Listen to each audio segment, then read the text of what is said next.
NWA Corsos podcast, where we talk all things dogs.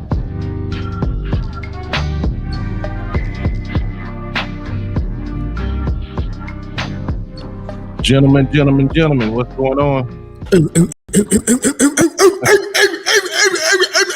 It's some real dogs in the place. What's happening? How you guys doing? Good. Jordan ought to wake everybody up this morning, don't he? Yeah, man, let's turn up. Y'all know what time it is. It's the middle of the day. We ain't got time to just be sitting around chilling and we sizzling over here. Right. Well, hello, everybody. My name is Joe. I'm the host of NWA Corsos, and this is a collaboration with my brother Jordan of Exotic Borbles. Jordan, let them know who you are, brother. What's up, everybody? I'm Jordan Pittman with Exotic Borbles, and I love dogs. I'm a passionate dog enthusiast. I've been involved with dogs for really majority of my life, and I share my experiences with them.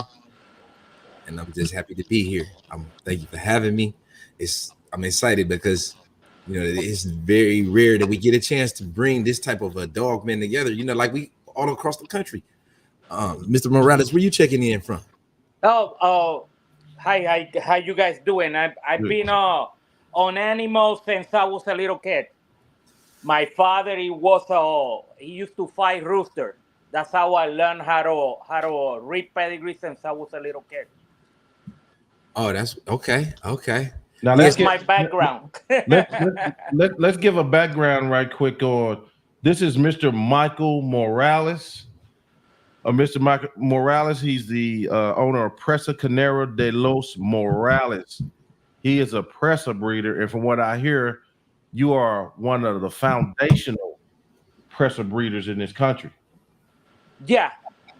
Okay. Yeah, line breeding, unfortunately, I'm the only one who built a line based on old dogs, and I'm the one who line breed and inbreed. I breed like rooster and pit bulls, like game dogs. Oh, right. Yeah. That's my method. That's interesting.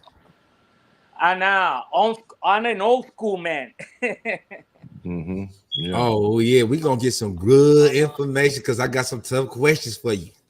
I mean, maybe you could break it down. Not that, not to challenge the information, but there's a lot of things need to be explained. Yeah. Mm-hmm. Yeah, a lot of things need to be explained, especially when you start talking about breeding like the rooster, breeding like the pit bull. Yeah. Where you from? Go ahead. Where you from originally? Oh, I born in Long Island. I went to Puerto Rico, I think, when I was 3. My family's from there. Okay. So my grandfather, I was the only boy. He got all females, and when I born, he hit the jackpot with me. Everything he want from his son, he got it from me.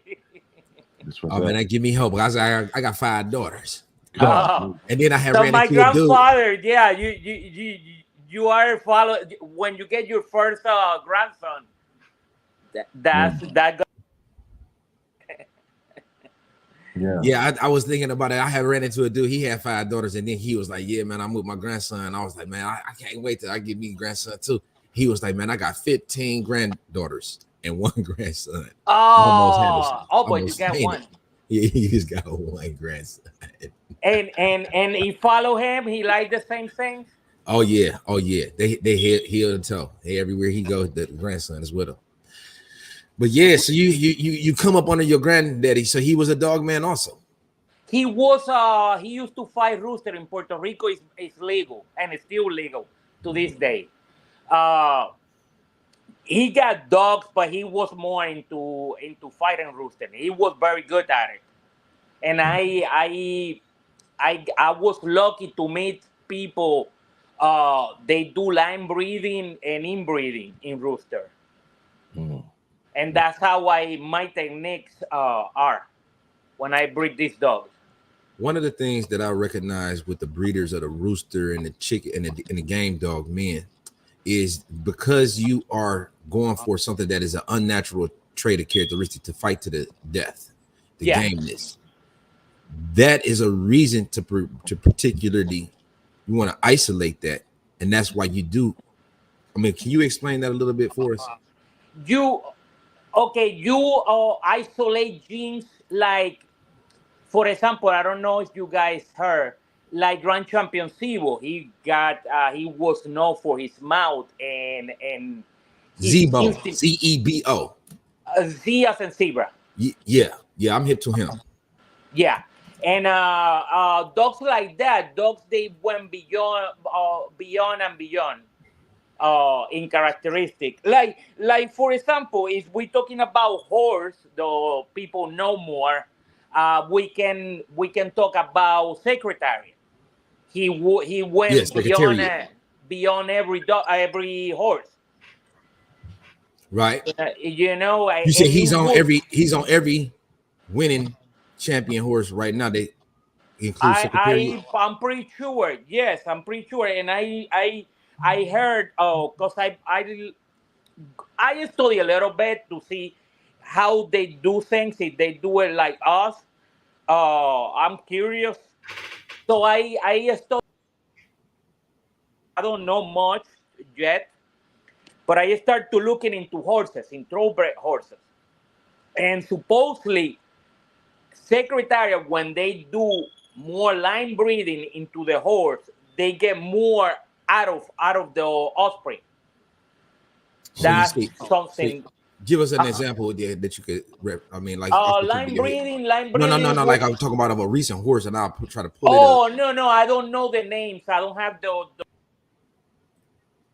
say. I don't know much yet, but I know there was for what I hear, I know they're being winners.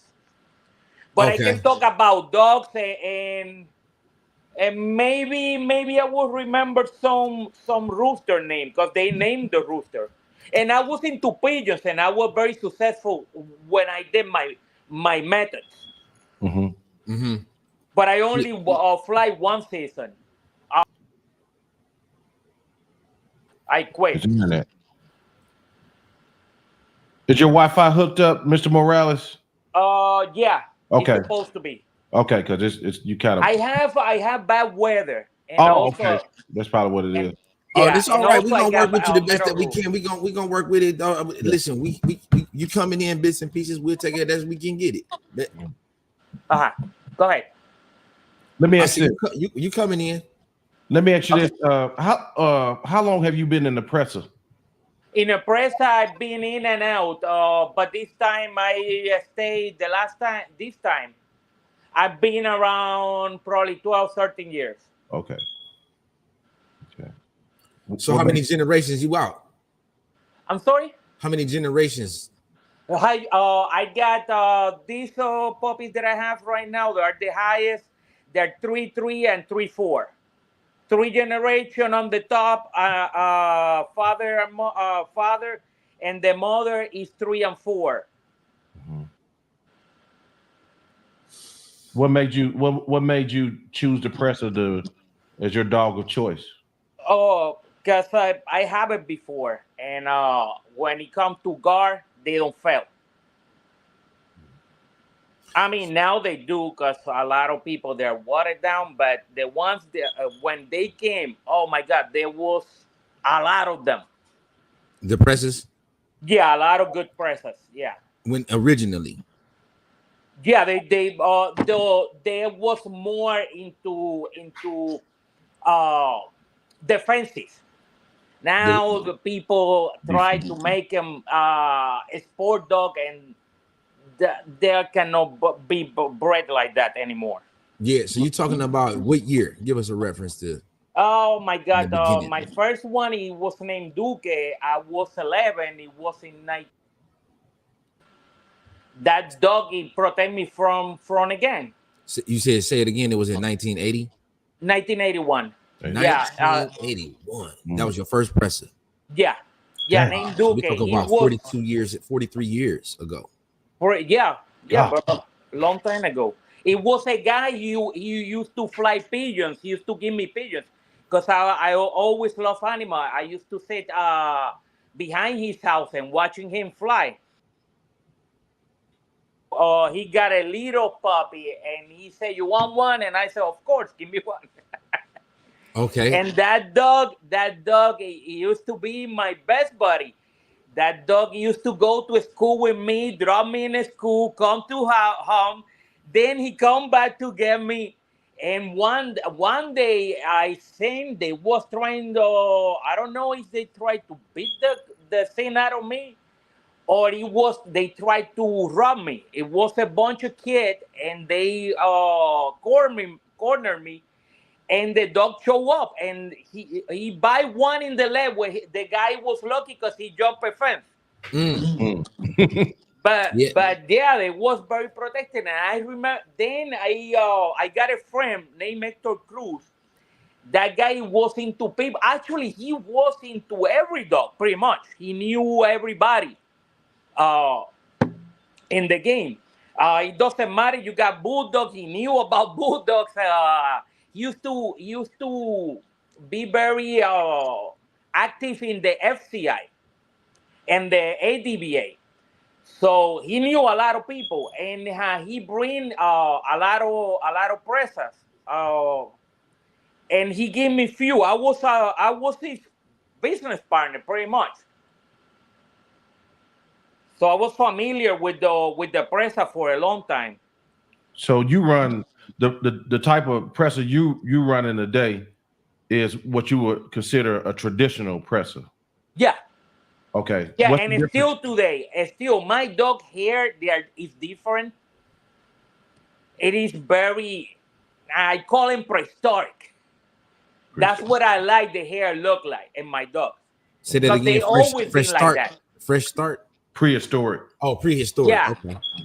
Yeah, kind of like old Cane Corso. Cane Corso used to look like that too. Yeah. But the only difference in the standard is you guys have the Cane Corso have a double coat. Right. The Presa should not have it. Should be a single coat. But the hair is kind of hard to. It's no hard, but it's semi hard to the touch. Course. Yes. Okay. And it should be short, but not short as a bully or a pit bull. It should be kind of like close to the old Cane Corso looking, Okay. and that's how my dogs are. Especially So- in the neck area, they have a little longer hair. The hair is a little longer. So so for the people that don't maybe not understand it, Uh-huh. tell us a little bit about why is the coat so significant? Why does that make a difference in a dog's correctness and ability to perform, or is it about that? Is it Dog, purely a but cosmetic thing? yeah, it is more. But that come, I mean, it help because it comes from the old Majorero. Majorero is a shepherd dog. The farmer used to use for guarding and tracking goats. Okay, so that was like the sheep. Is that the sheep Yeah, dog? yeah, it was a sheep dog. The presser. Yeah, they mix it with that, the old timers, and they get this dog with more territorial, and they use it for fighting. Back in the day, my dog is still with that trait. Right.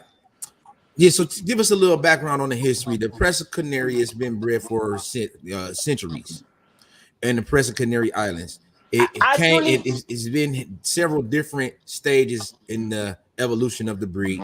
I know it has been reconstructed at least one time. Yeah, it was. Talk about the dogs that were used in the reconstruction. Why did that happen? The original foundation dog was a sheep dog that's an instinct, right? It's pretty much because people they mixing that dog a lot. The ones the farming use, and now farming is not something. Unfortunately, there are not that many farmers yet still in the island. Right. People now they want to make easy living. You know what I mean? Everybody wants to do something. No farming. Right. I say that all the time. We're not working hard. We're not required to work as hard. So the dog has kind of lost its role. Yes. And it's funny the way that this has worked out since it's across the world. You know, like the way that I think it was the 15th or 16th century when the settlers arrived in the Canary Islands, right? They had their own and dogs. they bring their dogs with them. That history, the Canary Island, the Guanches used to have this mastiff dog. It's a lie. It's a fantasy. They used to have a cow named Canchas, and it was very tiny. No, what they say, big mastiff type. No, the Spaniards bring them the dog with them, and they used to fight with them. They used to fight dogs like the English did. Right. It was a global thing. It was this is the way of the world. This was a Yeah, pastime. and This is what they rooster do on too. Sunday. They had the gladiator sports. And then Yeah, dogs and it participated. was more for the military, the soldiers get pumped up. They have a chicken fight or a dog fight, and before then get ready to war, and that pump them up. Yeah. Before war, they used to all do, especially Romans, did a lot of that. And Right. Spain, it was domained by Romans centuries. That's what we speak. The Spanish came from Latin. Right. Yeah, and it's very interesting to me because it's like the same history of the Boerboel, but it's different geographical location, different environment. So the dog kind of is crafted by the work that it's doing, by the task that they're being selected for. Yeah. And I think it's important to understand that because, you know, the Presa, the Boerboel, the Cane Corso, I always say they're more common, they're more similar than they are different. Yeah. Right? They have more things. I mean, they got some differences. They're not the same. Yeah. But they're more similar than they are different, but because it's this same type of history, this same type of evolution. Like here we got the bulldog in the United States. That's a variety of the settlers dog that came from England, and the bulldogs, the pit bulls.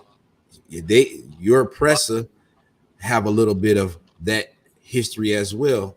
You know, they bring in their dog. This was their pastime. So I mean, you know, the dog is your best friend. Talk about a little bit. Can you tell us about the original Presa versus the modern Presa? Is there a difference or are they the same? Yeah. Oh yeah, it is a big difference.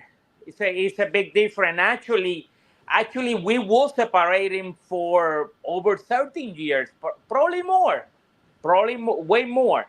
It started with the name change. Everybody, it's a name change that not much. They used to call him Dogo Canario, and it was the two Manuels, Don Manuel Curto and Don Manuel Martin Betancourt. It's like putting two bulls in the same cage. You know, they're gonna fight. So these two Manuel, they don't like each other, and Don Manuel Curto, he won a traditional dog, and Don Manuel Martin Betancourt wants increase the size, and they went separate, and they went to SCI. Manuel Curto and few others. Much of the people that was agreed that was from Gran Canary, and the ones in Tenerife, they went to FCI, and they went more into shows. But the problem is, they all not only changed the name to Dogo Canario, they changed the dog as well. Right. They added more to their recipe. The recipe is more a mastiff and none of majorero in it, because majorero has a pointy head. Right. So the Majarejo is a herder, a shepherd's dog, right? Yeah. That's the dog. That's the land race dog that was there when the settlers arrived. Is that what? The Is that correct? No. The settler breeder, the Spaniards, when they conquer Canary, when they conquer Canary Island, right? and they bring their dogs with them. They bring what they call it. Now I forgot. This dog. It is not native from Spain. It's from the Moroccos. The Moroccos bring them. The maracas. Yeah, the Moroccos because Moroccos invaded Spain. 1500. No. Way back. I'm sorry. In the night, in the 11. No, in the 1500. In the 1500, the Spaniards it was invading the New World. Right. Before the Alanos. I'm talking about the Alanos. Right. They So bring let me. the Alano Espanol. The Alano it was from the Morocco, from Right. the Arabic people. So hold on. Let me just pause you for 1 second, so just to make sure that everybody is following along. Okay. One of the things that's happening all over the world during this time period is settling, exploring, colonizing these different territories. They was claiming them for Roman, Spain, England, Britain, so on and so forth. Yeah. And what happens is when they get to a certain place, they have dogs that are already there performing and working in land and territory and stuff. And the rule in that time is you are not Catholic, they have the right to use in war the dogs. Right. But if you are Catholic, if they go in Spain or as many times they fight with each other, Spain and England they cannot use dogs in warfare Against each other. Because both are Catholic. Okay, so Catholic tradition does not allow the use of dogs in war. Yes. So they was using the words in America in the New World with Indian because Indian there was no Catholic. Mm-hmm. So when So they you can't come, use. Hold on, let me just for clarity's sake, so I make sure I'm following. You can't use the dog against another Catholic. yes, But you can use it against the A Indians. religious thing. Okay. Yeah. Right. Yeah, So you we ain't can gonna use stick it dogs on other Catholics. We ain't gonna stick Yes. dogs on other Catholics. You go to war with the Spain.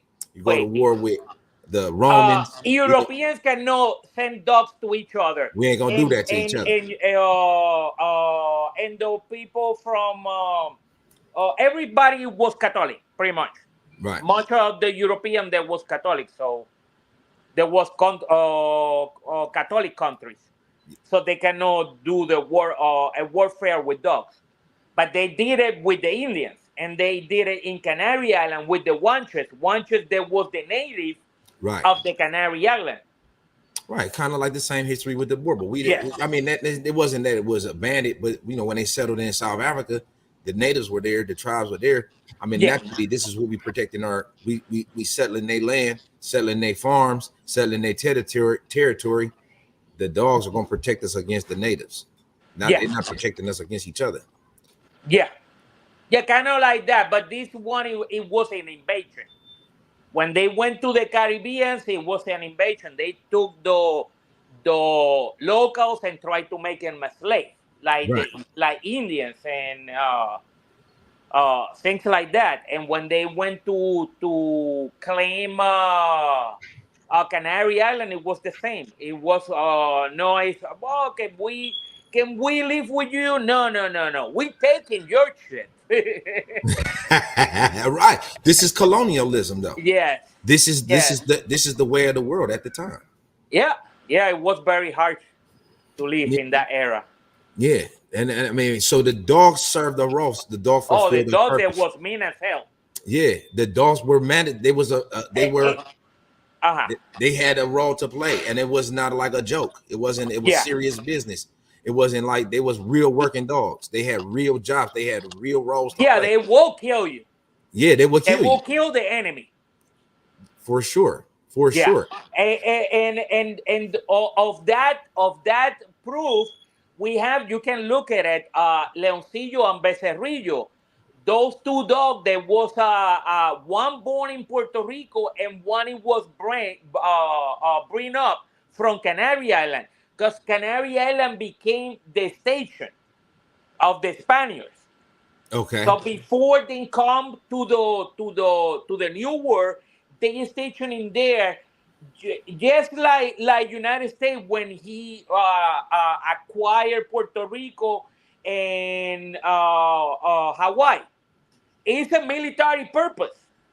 Right. When they Right. breach the Canal of Panama, that's a military. That's a way to get anywhere from the Atlantic and the Pacific in days. You got to come through there. It's a Yeah, you strategic. can have to come as quick as you can from any angle.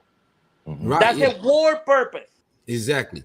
Most definitely. We have It's strategic. Puerto It's about global Rico. domination. Yeah. Puerto Rico is still the Morro. The Castro Morro now it is more. They have down there, down of the Morro, they have a military. They have weapon. They can reach way very far. If somebody try to attack United States from the Atlantic, it is all messed up because they can reach them pretty much anywhere in United States. So in the other side, we have Hawaii, military purpose too. Right. For sure. Somebody tried to get in from one side or the other, it will be a stop. They got to come through Hawaii. Yes, they have to pass Hawaii, and they have weapons. They're reaching very far nowadays. Right. The Spaniard, going back to the Spaniard, the same thing. They have these tactic places to get where they need to get. And so the England did the same thing as well. So they stopped in much of the Canary Island in that time. They used to breed a lot of dogs in there. It's the land of the dogs. Yeah, and front lines.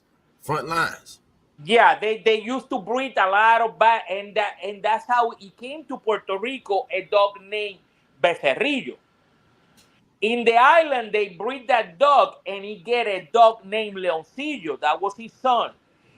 The Indians, the Taínos in the island, they was terrified of those two dogs. They was killers, Indian killers. Mm-hmm. And the Indians killed both of them in war in 1911. 1511, sorry. 1511. They kill them with poison arrows.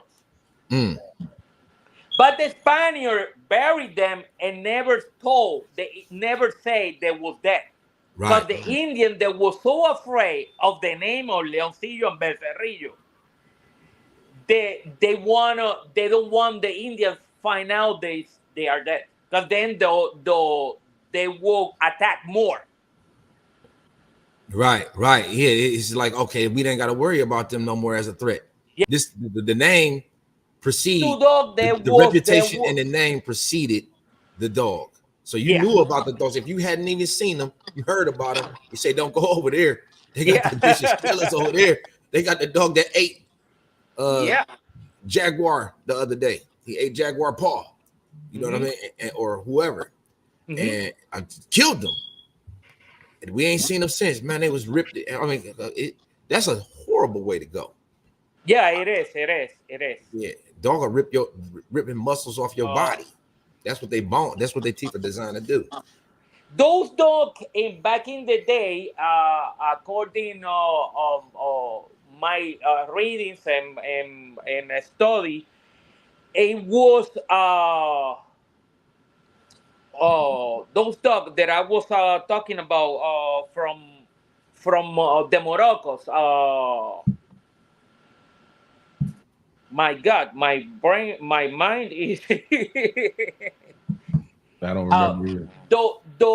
There was no the Majorero. It was the other one, the Alanos. Okay. And actually, if you ask him, when I was younger, I used to hang out with I learned a lot from dogs because I used to hang out with old timers, especially in United States. I used to talk with Don Mayfield. I don't know if you guys ever hear about him. Yeah. Don Mayfield? Of course, yeah. Yeah, he's a legend. Yeah. Before that he died, me and my buddies, we was in his last group. You I said think it. he got a group, a Nah, private group, and I was one. I was one in the. I was one of the person in that group. It was like thing like 60. 1960. No. That was in six. You see, that was in what? That was in 2003 when I was in that group. When he made the group around there. 60 people. Oh, about 60 people. We were 60 people. Yeah, around 60 people. Because don't mention that time when he was alive, a lot of people didn't like the way he talked. Don Mayfield. Yeah, they said he was crazy. Yeah. I now got to go do some research. What was he saying? What was he saying? That was so crazy. The guy, He's a wild man. But what he did, not only him. Yeah. But they all say that all these people, all these old timers, they told me the pit bull has some Alano on them. I believe him. I believe that story. Because when the seller came out, because if you look, those horses in North Carolina, they trace to they are no Broncos. They have some wild horses in South Carolina and North Carolina, if I'm not mistaken, and they are from the Spaniard when they was in United States. And if they left horses, they left a lot of horses in Puerto Rico, and they're wild too. You see them walking, especially in Vieques. You see those horses free. If you want. If they left that, they left some dogs too as well. Because when after the war, after they control everything, they conquer everything, the dogs became more a problem. Why is that? Because a dog who wants to kill people, they don't have no job anymore. You know what I mean? That's a good point. What I'm gonna do now, and it starts to become a problem with the farmer. And they let some people have them, but you have to tie them up. Right. And there was like that was so they had specific. You had to be like a butcher.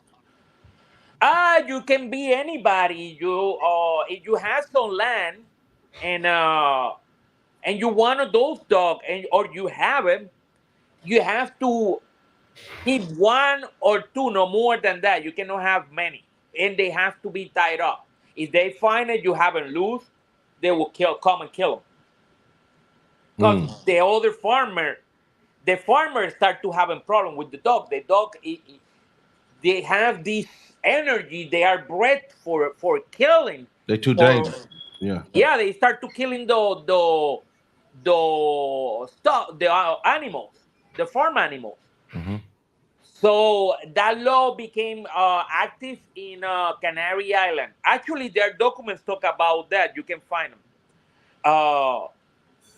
They start to kill a lot of dogs, and let few survive, not that many. Right, they were slaughtering them, right? Yeah, because they start to become problems. So this was in this was in what time period was this? That was when control of the Elizabeth Queen. Say that again, because you had went out. Elizabeth Queen was the one who gives the order. Hold on, what time period was that? I think that was probably in the 1600s. In the 1600s. Okay. Yeah, after the war. Because remember, after that, the English start to move in. Right. And they start to fighting again with the Spaniards. Yes. Okay. And also well, and they cannot throw dogs to each other. Say that again. The French, they're Catholic, and the English, they're Catholic as well. So they cannot use the dog anymore between the three of them. Right. Okay. And the English, win everything because they start to calling everybody in Europe.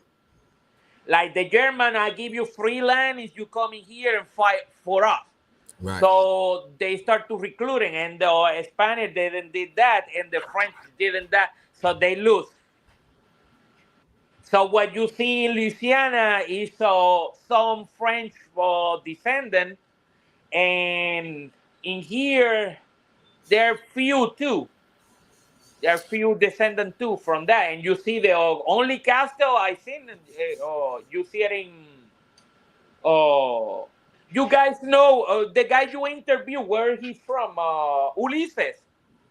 For where Ulysses lived, there's a castle. The Spaniard built it. Mhm. So that's what you see left from the Spanish colonizers. Okay, so that was in the 1600s. So in the Probably around there between before the Civil War. before the Civil War, and the Yeah, civil. So, yeah. so in The the Civil War, seven. they already the Spaniard, the English control everything. And so basically the population of the dogs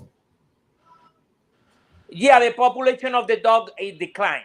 declined, and that Yeah, was in the and 1600s. So we some got a people, if you talk with dog fighter old timers, there are not that many left.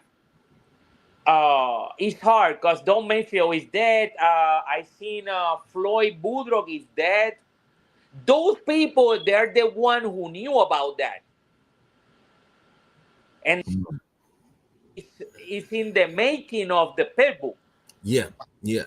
Oh, I really? think it is still probably some game dog enthusiasts still out there, but the way that the society is set up nowadays, you can't publish the information. Oh I no! mean, you remember they had the journal, and it was Oh a yeah, it was a they do. nationally published magazine, so they could rise to the level of it being a household name.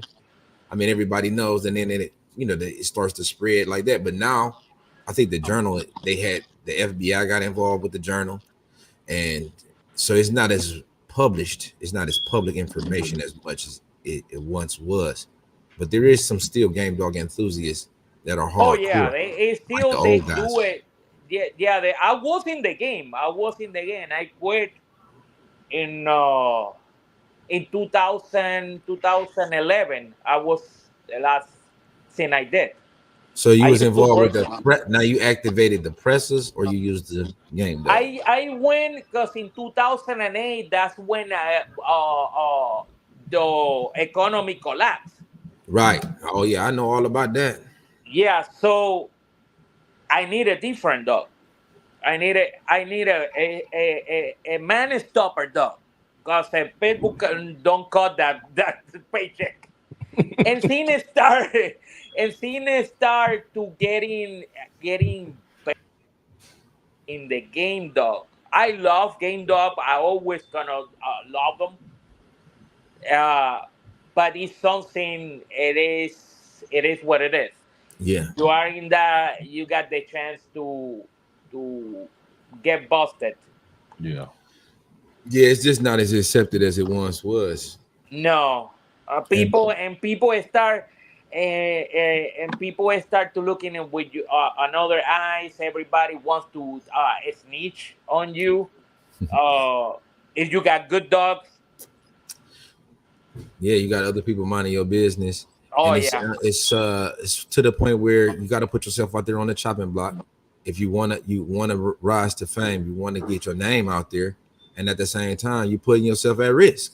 yeah, So it's like a double it's a double-edged sword. You want to be able to broadcast and say your winnings and your earnings and stuff, your accomplishments and your accolades, but at the same time, that's hot business. You basically telling on yourself when you do that. yes. Yeah. That's true. You don't win in there. Yeah.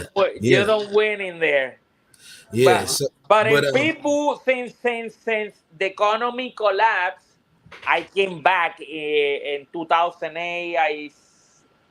I think it was around there. I'm not around somewhere in there between 2 to 8, because 211. And I usually don't like to. I probably probably started in 2011. I don't remember right now. It was around there. When the economy collapsed, I started to people. I used to live in a nice neighborhood in Tampa, in Riverview. And in Riverview, much of the people there, hardworking people and people who got money. And the area that I moved, they start to move in child molesters. Uh-oh. And people who you don't want next to you. So I say we need to put dogs. They will stop a man.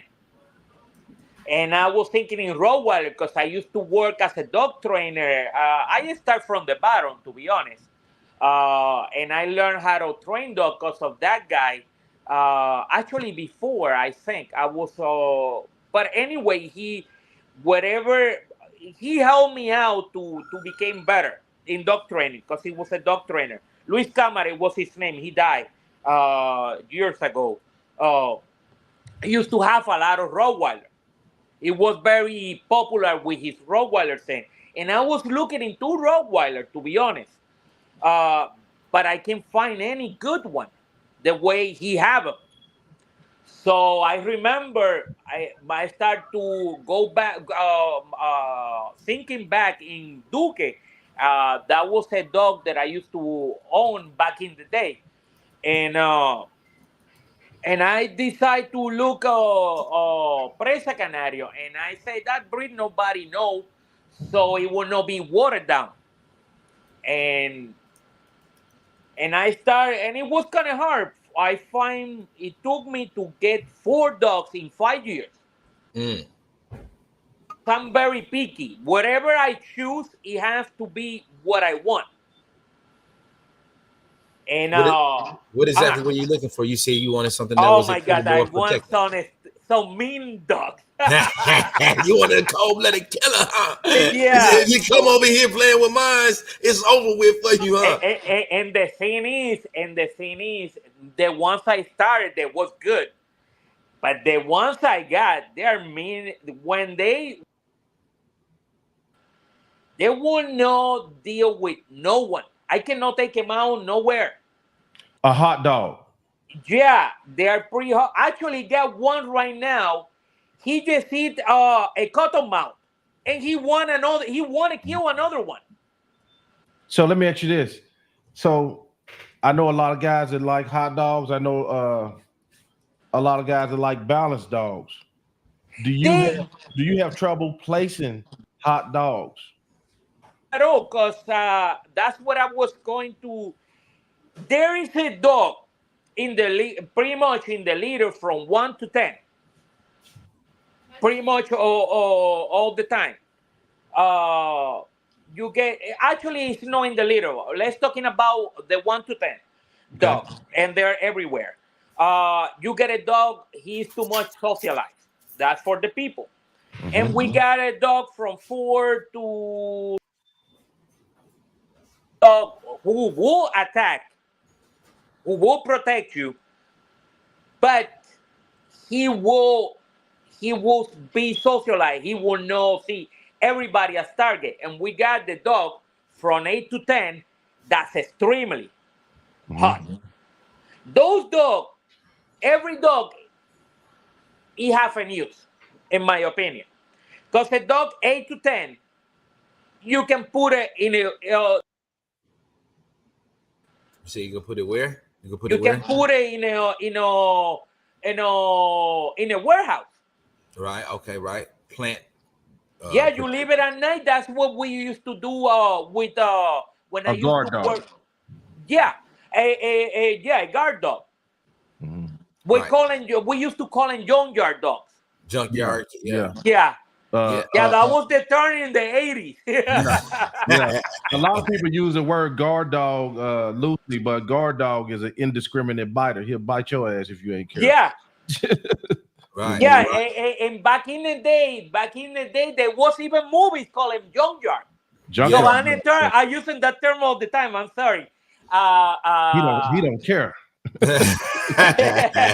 Yeah, they would. They are indiscriminate biters. Yes, Right. they Yeah, are. yeah. And there you can still use it because let me tell you, I get two dogs. Actually, they're three, but everybody will bite your ass anyway. Mm-hmm. But those three, they're the crazy ones. Yeah. Yeah. And when I'm gone, I'm happy. You ain't thinking about Yeah, I you ain't don't worried. thinking about you Mhm. entered from my door or try to enter. I got one. He opened cages. Yeah. If he knows you don't belong to here, and he smile at you like he gonna play with you, but Yeah. he will bite your ass. That's my whole. Yeah, he wagging his tail, getting ready to tear Yeah, something yeah. up. I got a friend. He came in here, and he say, "Oh, that dog don't do anything." I say, "Don't get close. Don't get close."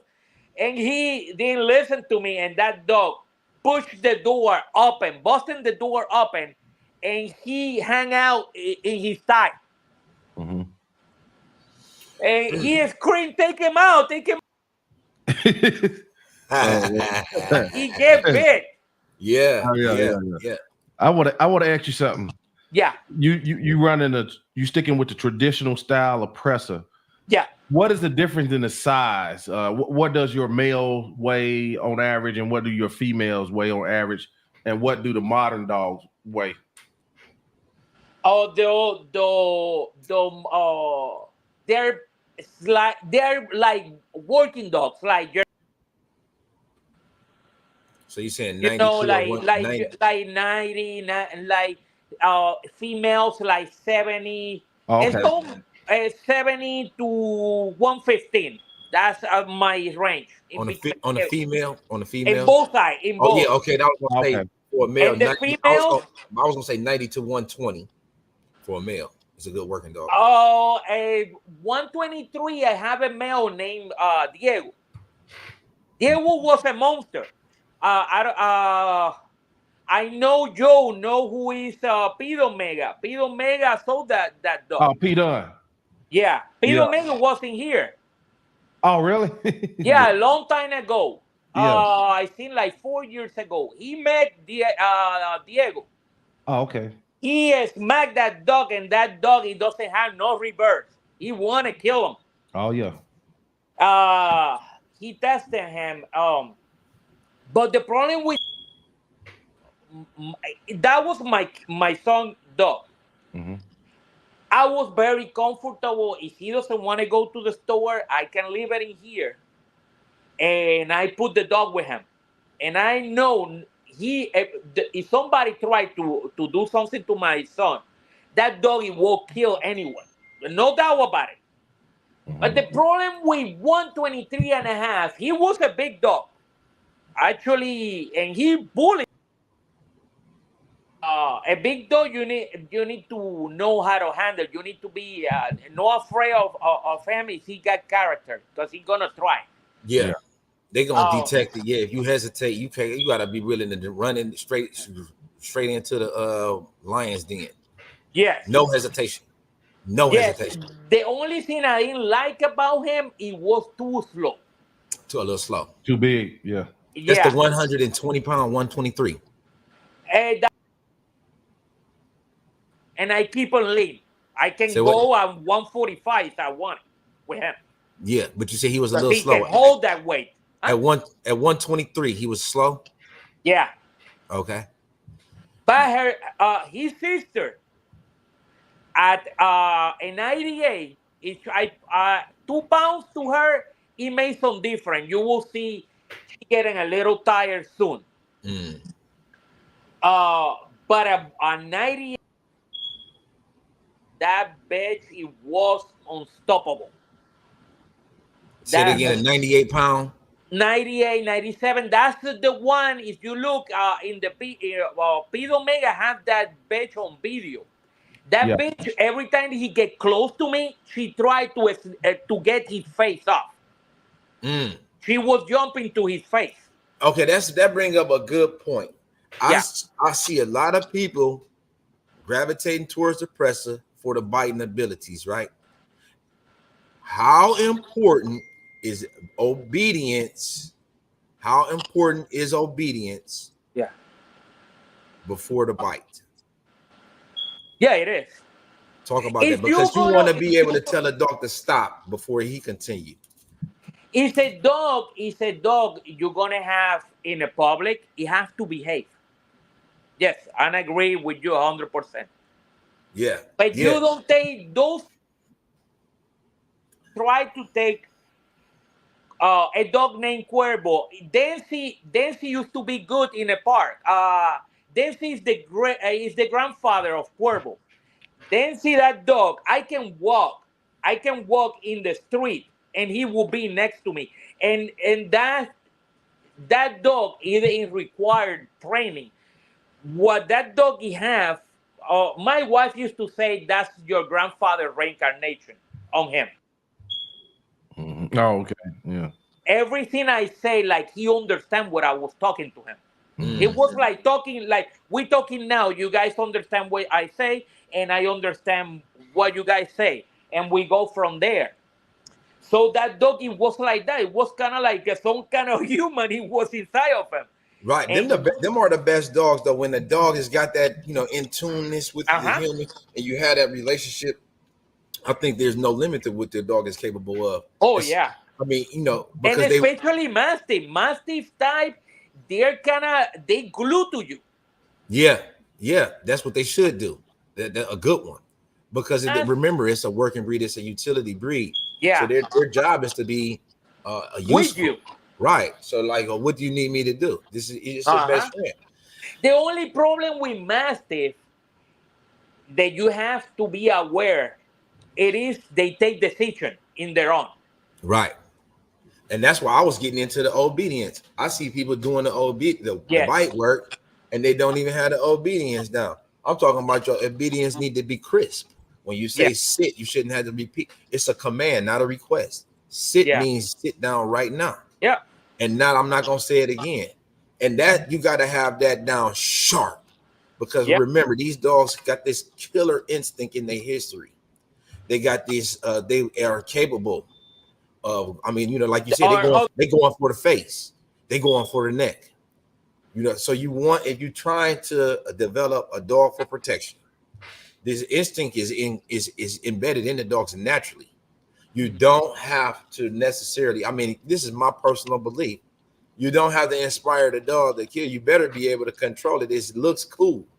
It looks cool, but it's very dangerous. It's very if you dangerous. And I think do it's you know what I almost told irresponsible. people? You know what? Since you mentioned that, I'm sorry to interrupt you. I told people don't teaching how to bite. Yeah. Because then that's a recipe for disaster right there. Mm-hmm. If you teach the dog how to bite without being firm with that dog, then you cannot control it. Right. Exactly. Yeah. Because I mean, really, they don't want to stop, Yeah. especially when you give it a green light and tell it this is acceptable. And there's some situations that I want you to just go in and get busy. And then when you start to offer praise and reward the dog for that, Yeah. especially with a really intense working dog, they are looking to go in and make you proud, right? A I defensive noticed, dog. Yeah. yeah. So that's why, like you said, though, when we had wartime, Mhm. that was a very valuable and an asset. Yeah. But the way the things has changed nowadays, I mean, come on, do you need a dog to kill someone? Yeah. You might. Right. let me tell everybody, you, everybody neighborhood I don't looks the want ever. I mean, I used my dog before. same. You had to bite someone. Yeah, I have dog that bite people before. Okay. A few of them, and but that I want somebody get killed. No. That I want my dog bite people. No, I don't. No, zero. I don't want to have to go through that. But let me tell you, I got dogs there, no training. They don't have. I mean, they listen. I tell them to sit, and they sit in dry. But if somebody come and I'm not here, I'm gonna find them dead. Yeah.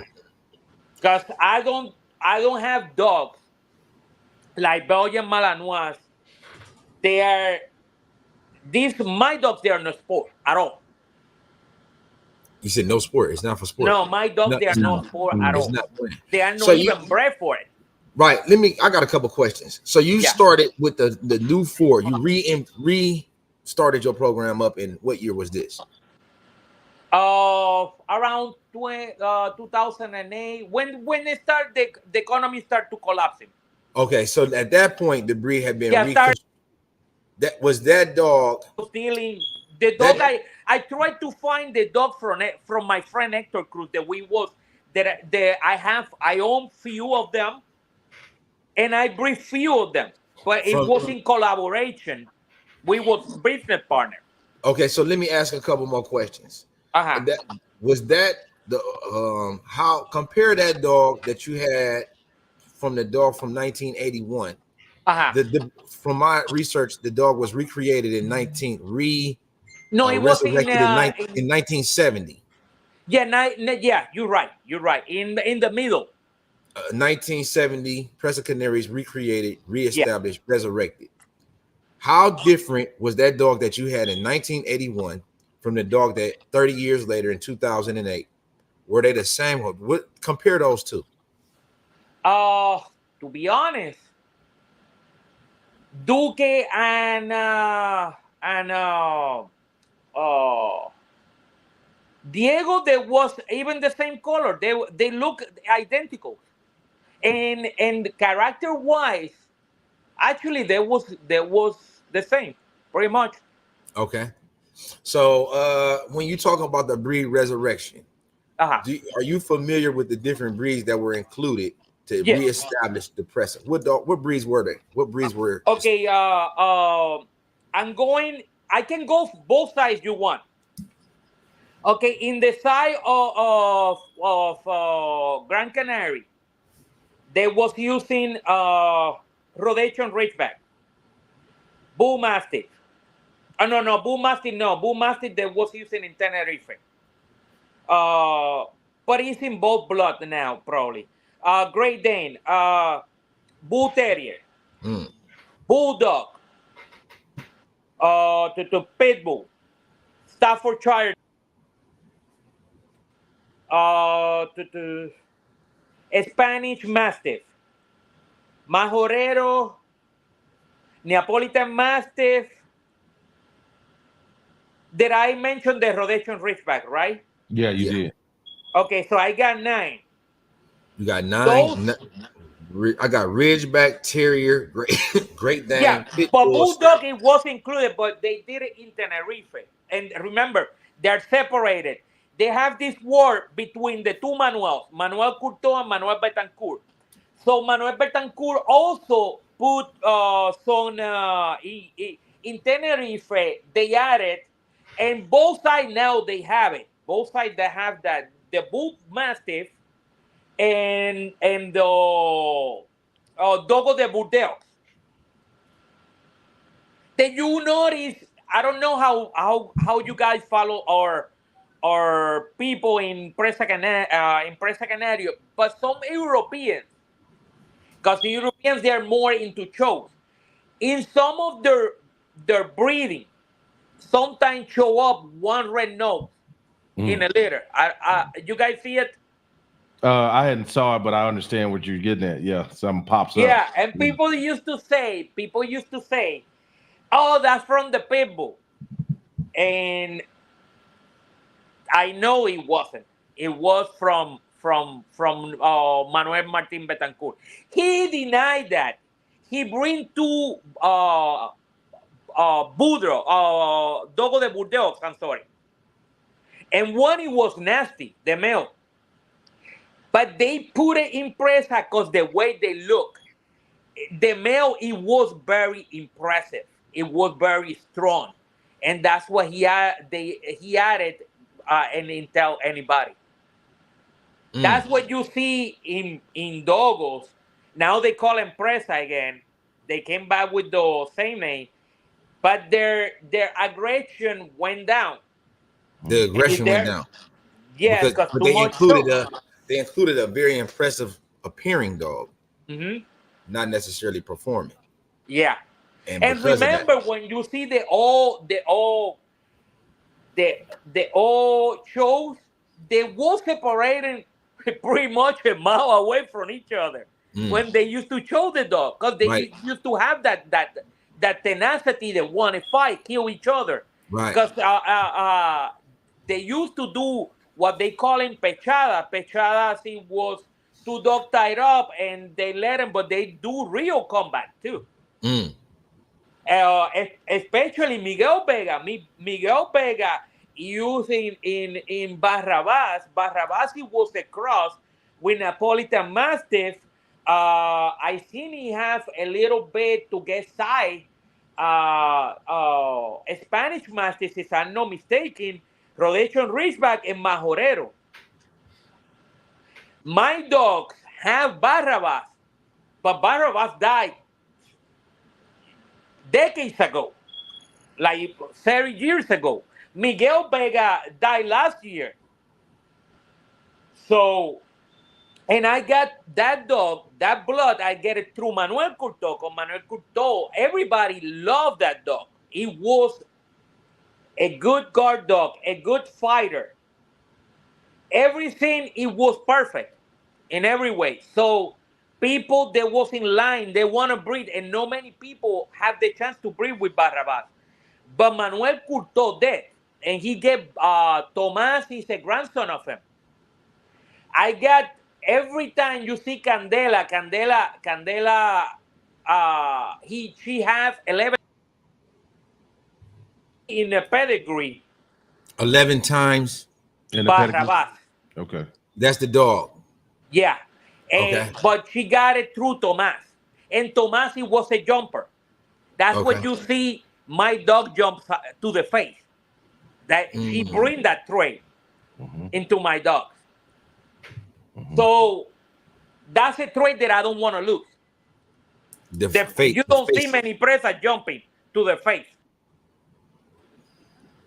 Yeah, Right. yeah. I noticed that I noticed with the Presas, help me understand. Yeah. Dogo Canario, Presa Canario, same breed, different breeds. What are they coming from the same place? Presa Canario is a different breed, to be honest. Okay. Today. Right. What are the major differences? It's because they put a more Mastiff. And they still put a more Mastiff. Like which English one? Mastiff. I don't have English Mastiff. Right. I don't have noticed any. that too. And which dog? Oh, you though? see my dog? This is the Dogo. No, I have been looking at them. They don't have Okay. that extreme excess. Yeah. What you talking about? The Dogo has the Mastiff in it, the Dogo variety. Yeah. The Dogo Canario. Right. Okay. That's And more. it has more. Actually, a lot of people turn into that. A lot of even people who claim they have Presa. Right. And who work their are dog. not true Presas. This Dogo dog, this massive variety, this new modern style is much larger. From my experience, when I see it with my own visual, it should look like a huger variety with some of the same features. But one of the things that I noticed was a high incidence of hip dysplasia. Oh, a lot. And also we have dogs in United States right now with the Caesar, what they call it, Scissor, you said. Yeah, when they go into an attack and what you call it, it's very dangerous. When they wake up from that attack, they became dangerous. What you call it? Actually, Presa should not have that at all. But the Canadian also have that problem, and that bring them that they get it from the boxer. Right. Yo, what they call it? When you have seizures. Epilepsy. Epilepsy. Okay, yeah. Epilepsy. That's what I was looking for. Yeah, some Presa now have epilepsy. Another thing, so far, I did DNA my dog. I did it You said you did DNA with who? with my first dog that I DNA was Mariana, a dog named Mariana. She's very rustic. If you see, she look like a bear, an old type dog. Okay. You can see her hair. Tell you, she's like a prehistoric dog. I Prehistoric. love her. I love Yeah. her look, and many people in Spain love her because of that look. Because I keep that trait. My dog have a lot of that trait. So Mariana went and I was I DNA test from Royal Canin, and I have to go through a vet. It was a blood test. She passed it. Now I do Embark, and I like Embark because Embark have the COI and the COR. Right. So that's very important in the work that I do with the dog. Right. Let me ask you this while you on the defects. How often are you seeing the teeth falling out in the presses? All presas, I mean, all females, they're always gonna have that problem if you breed them. Even if you breed them one, it's like woman. It's the when they have baby, they use a lot of protein. They lose. Yeah. Calcium.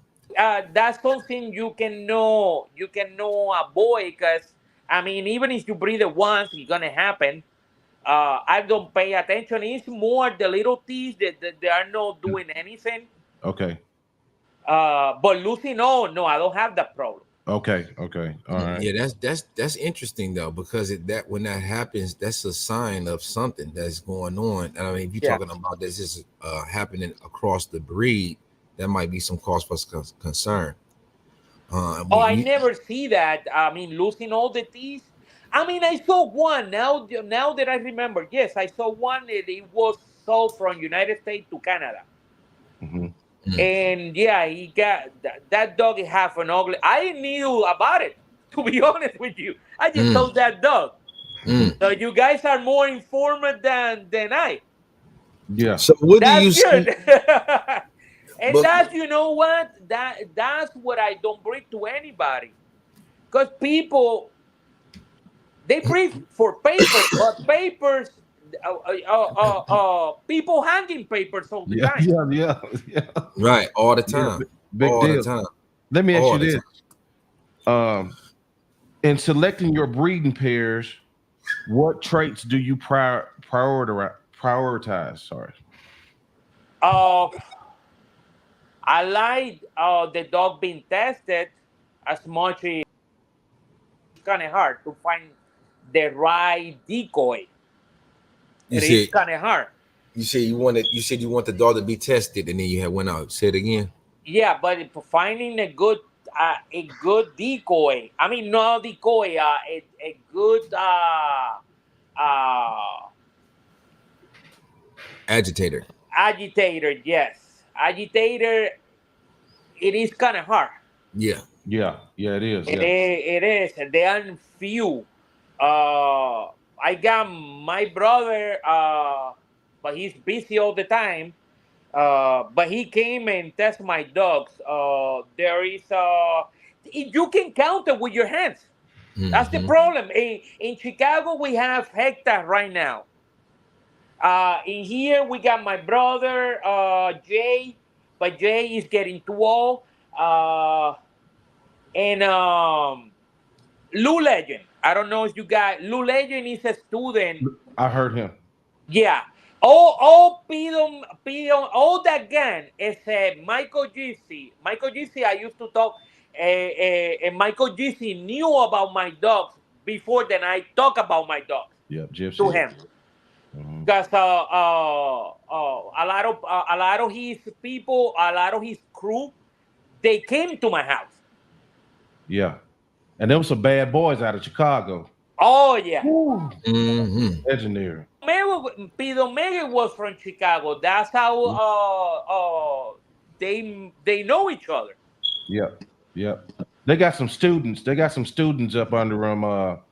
Hecka is a student that's coming up. I got to show. Yeah, Michael Gypsy, yes. Yeah, and then Hecka, and then we got Jeremiah X.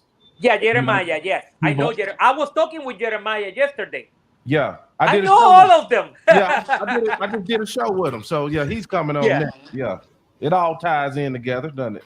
Yeah, I told him. He called me yesterday, and I say, "Oh, you are about to get. I don't see that. I don't see that one of yours, but you interview him, right? Yeah, it's coming out next week. Yeah, that was his. Oh. I usually do in-house personal interviews, and so we can kind of keep it intimate, but we doing something new this week. Yeah, so yeah. Jeremiah. Yeah, I know pretty much all the people interview, or you interview already. yeah, for sure. Yeah. Especially their agitator. I know pretty much everyone because I looking for those. So you in the Chicago area? No. They come to Chicago. I know Hector because of the videos he does. But Hector, he worked my dogs. He worked one of my dogs in Chicago. And the guy who buy that female, I told him to go straight to him. Because I don't want my dogs in a sport. If people who come to me, they come for personal protection or guard dogs. That's it. Right. And I told them what to go. If they want to keep going with that thing, if they want to test them, because the thing is, I don't breed with anybody except with my own dogs.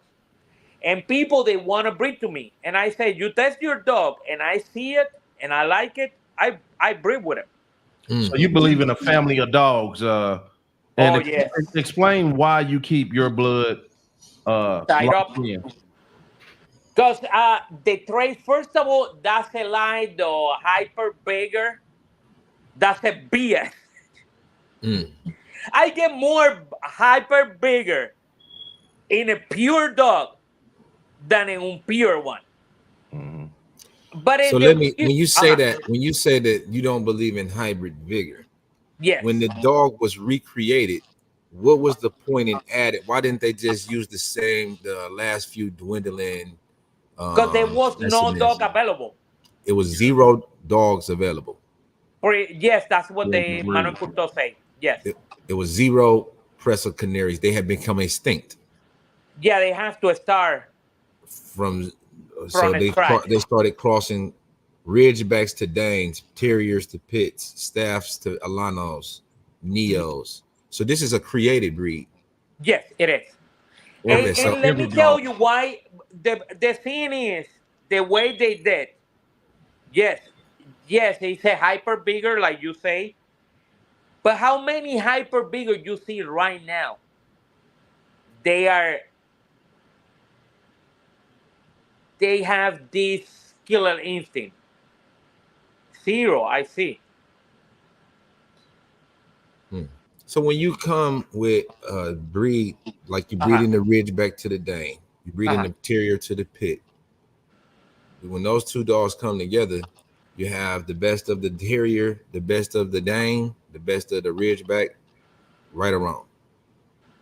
Yeah. Or you looking at the worst? Yeah, but to be honest with you, that thing you cannot keep hyper bigger for too long. No. Yeah. Especially right. But it does be out. So the point that I'm trying to make is you able to breed, line breed, inbreed heavily because you got a breed that's created with 9 different breeds. Yeah. And what you're doing is you're through the refinement process.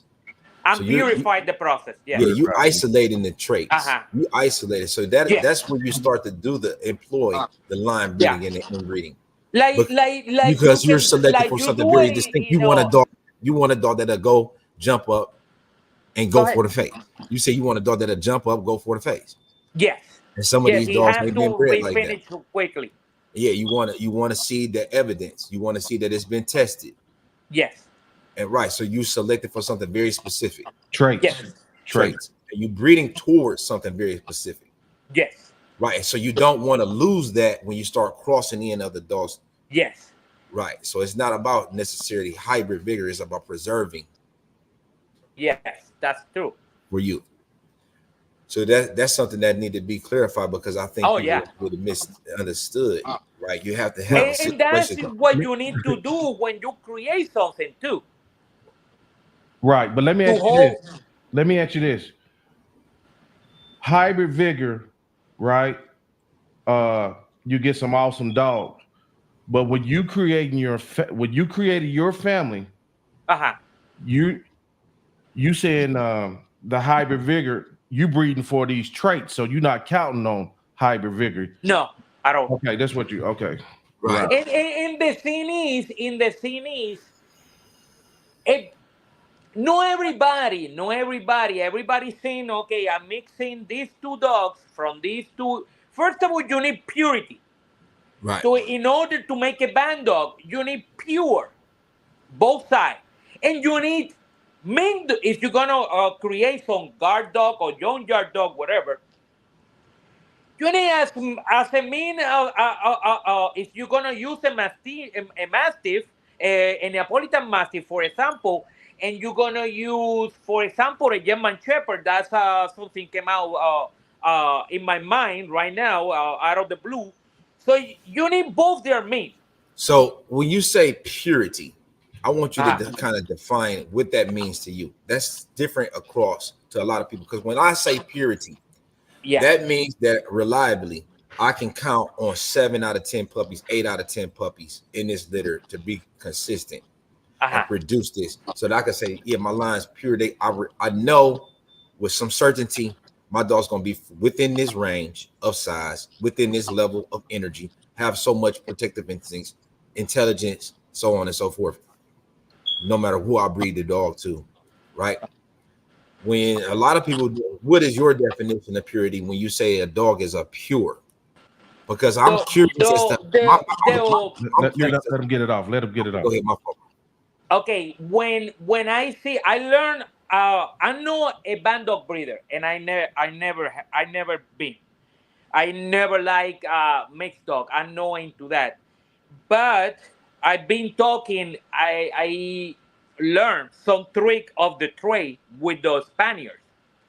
The Spaniards, I see they show Oh man. private Okay. You said the private Spaniards. group. You hear cut out when you said the Spaniards. Yeah, the people from Spain, and Canary Island, they have private groups.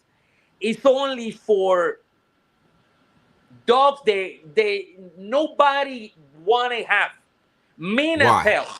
Mean is it right? Okay. Yeah, and you can tell by looking them in videos. They are mean. Mhm. They like, Oh, and they told You me said they like what? band dogs. Yeah.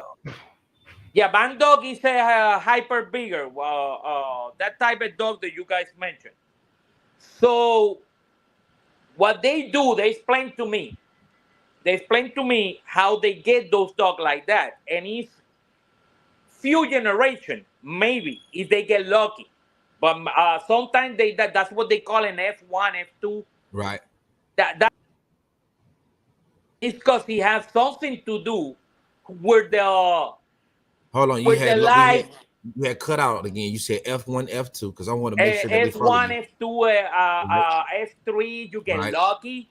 If you get lucky. If you get lucky, they will tell you that's how they get that consistency on them because they repeat the breeding again.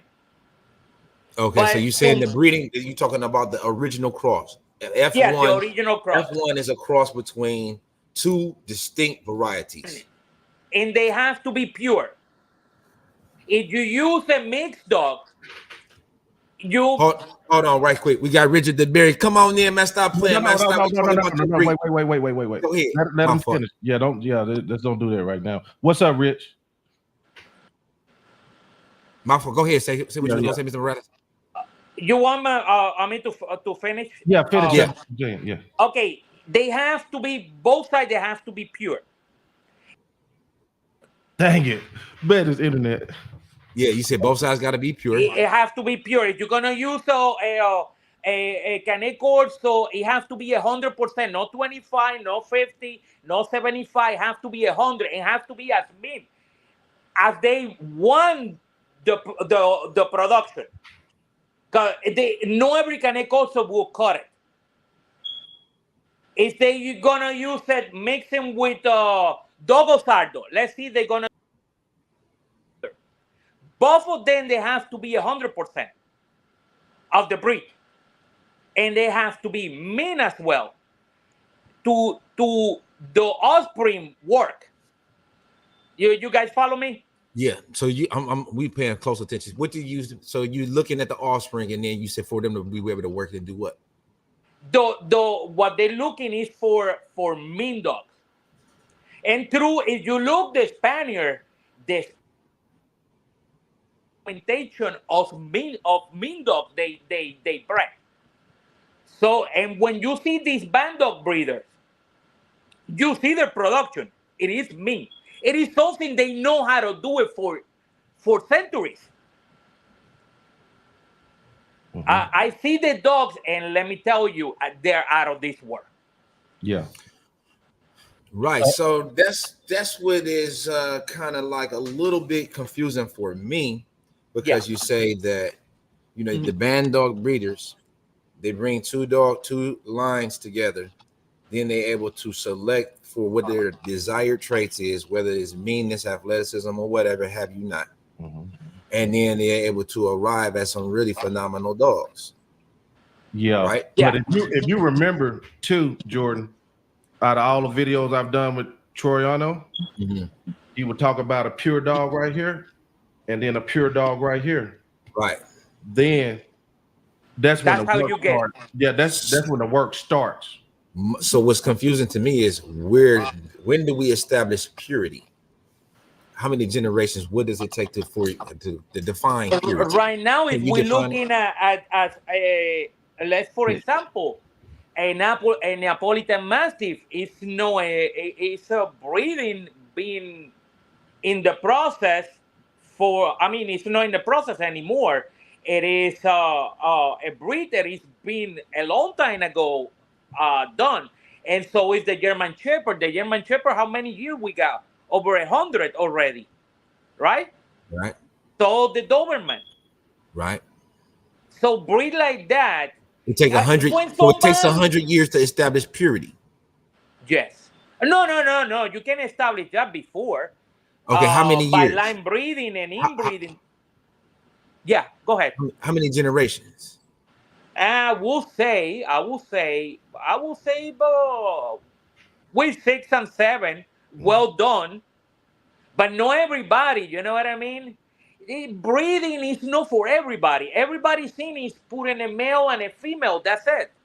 Right. But breeding, you need to know what you are doing. And you need to, that's what we have pedigrees in the first place. We even have pedigrees for roosters, for flying pigeons, horses. And it's for a reason.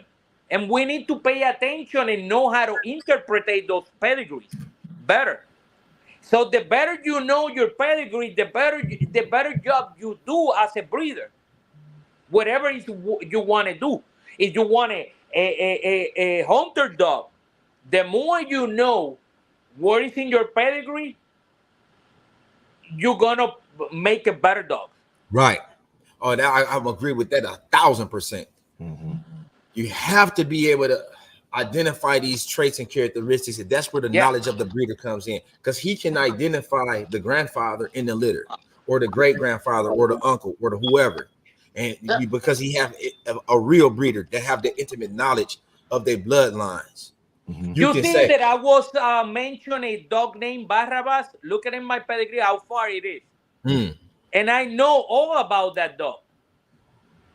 Actually, I get 2 dogs because I knew he was a mixed dog, but I like the dog, but I want it very far because I don't like mixed dog next to me.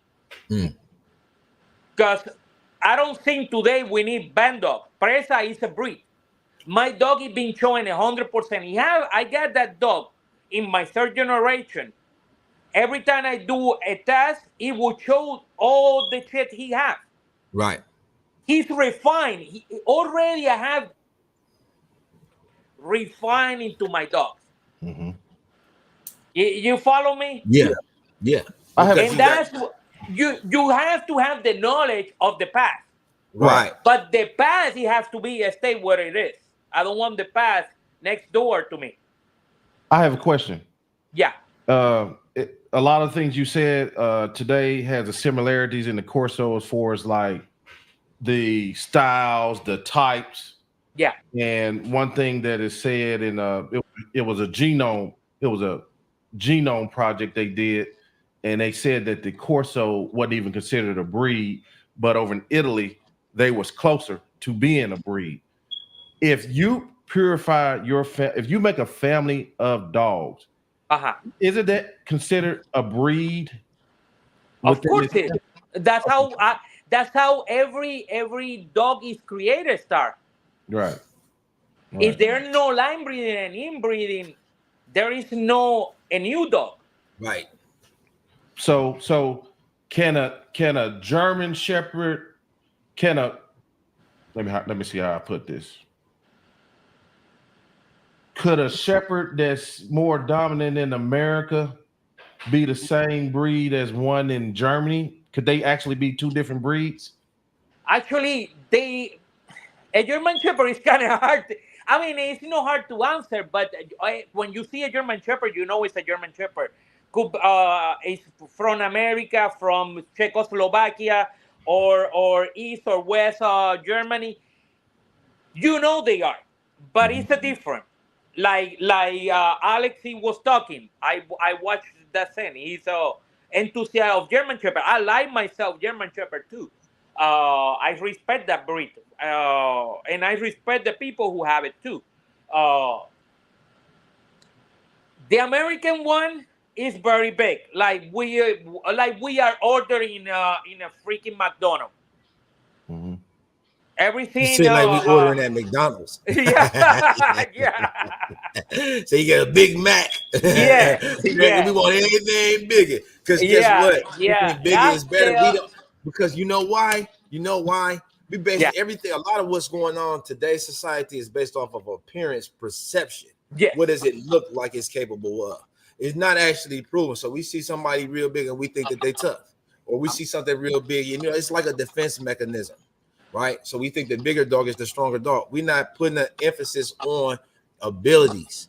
You know what I mean? Like, you're supposed to be a boxer. That means you're supposed to be able to punch hard, right? But look at Tyson. He was in the division. He was the smaller of all.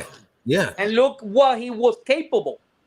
Bigger they are, the harder they fall. When we really look at that, if it's a big functional dog, I think it's okay. It's hard to find. But Mike Tyson he was a good fighter, but he wasn't. If you put him in there with a top 5 guy, any real fight he got in, he really lost. You know what I mean? But in the dog thing, I mean, to find a good dog with that size, it is hard enough. And I did have one, Diego, and I told you I don't like a slow dog. I like animals who move.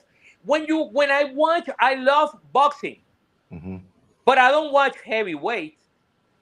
I watch lightweight because lightweight way is more action. way more fireworks. Yeah, way more firework. Yeah, I want to see. Yeah, oh my goodness, yeah.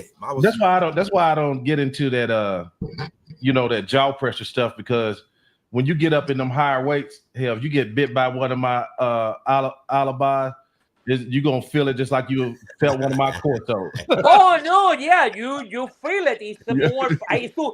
Not the time, but it should have when a dog can bite with a big head and a big body.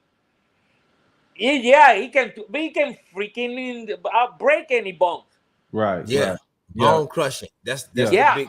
I think that is the advantage of size. Yeah. I get what you're saying too, because I got a cousin that's a breeder of the Corso. He like his smaller. He like him agile. He like him, and boom, you know what I'm saying? So he like it like that. Yeah, because you get more dog, I think, personally. Right. You can feed more.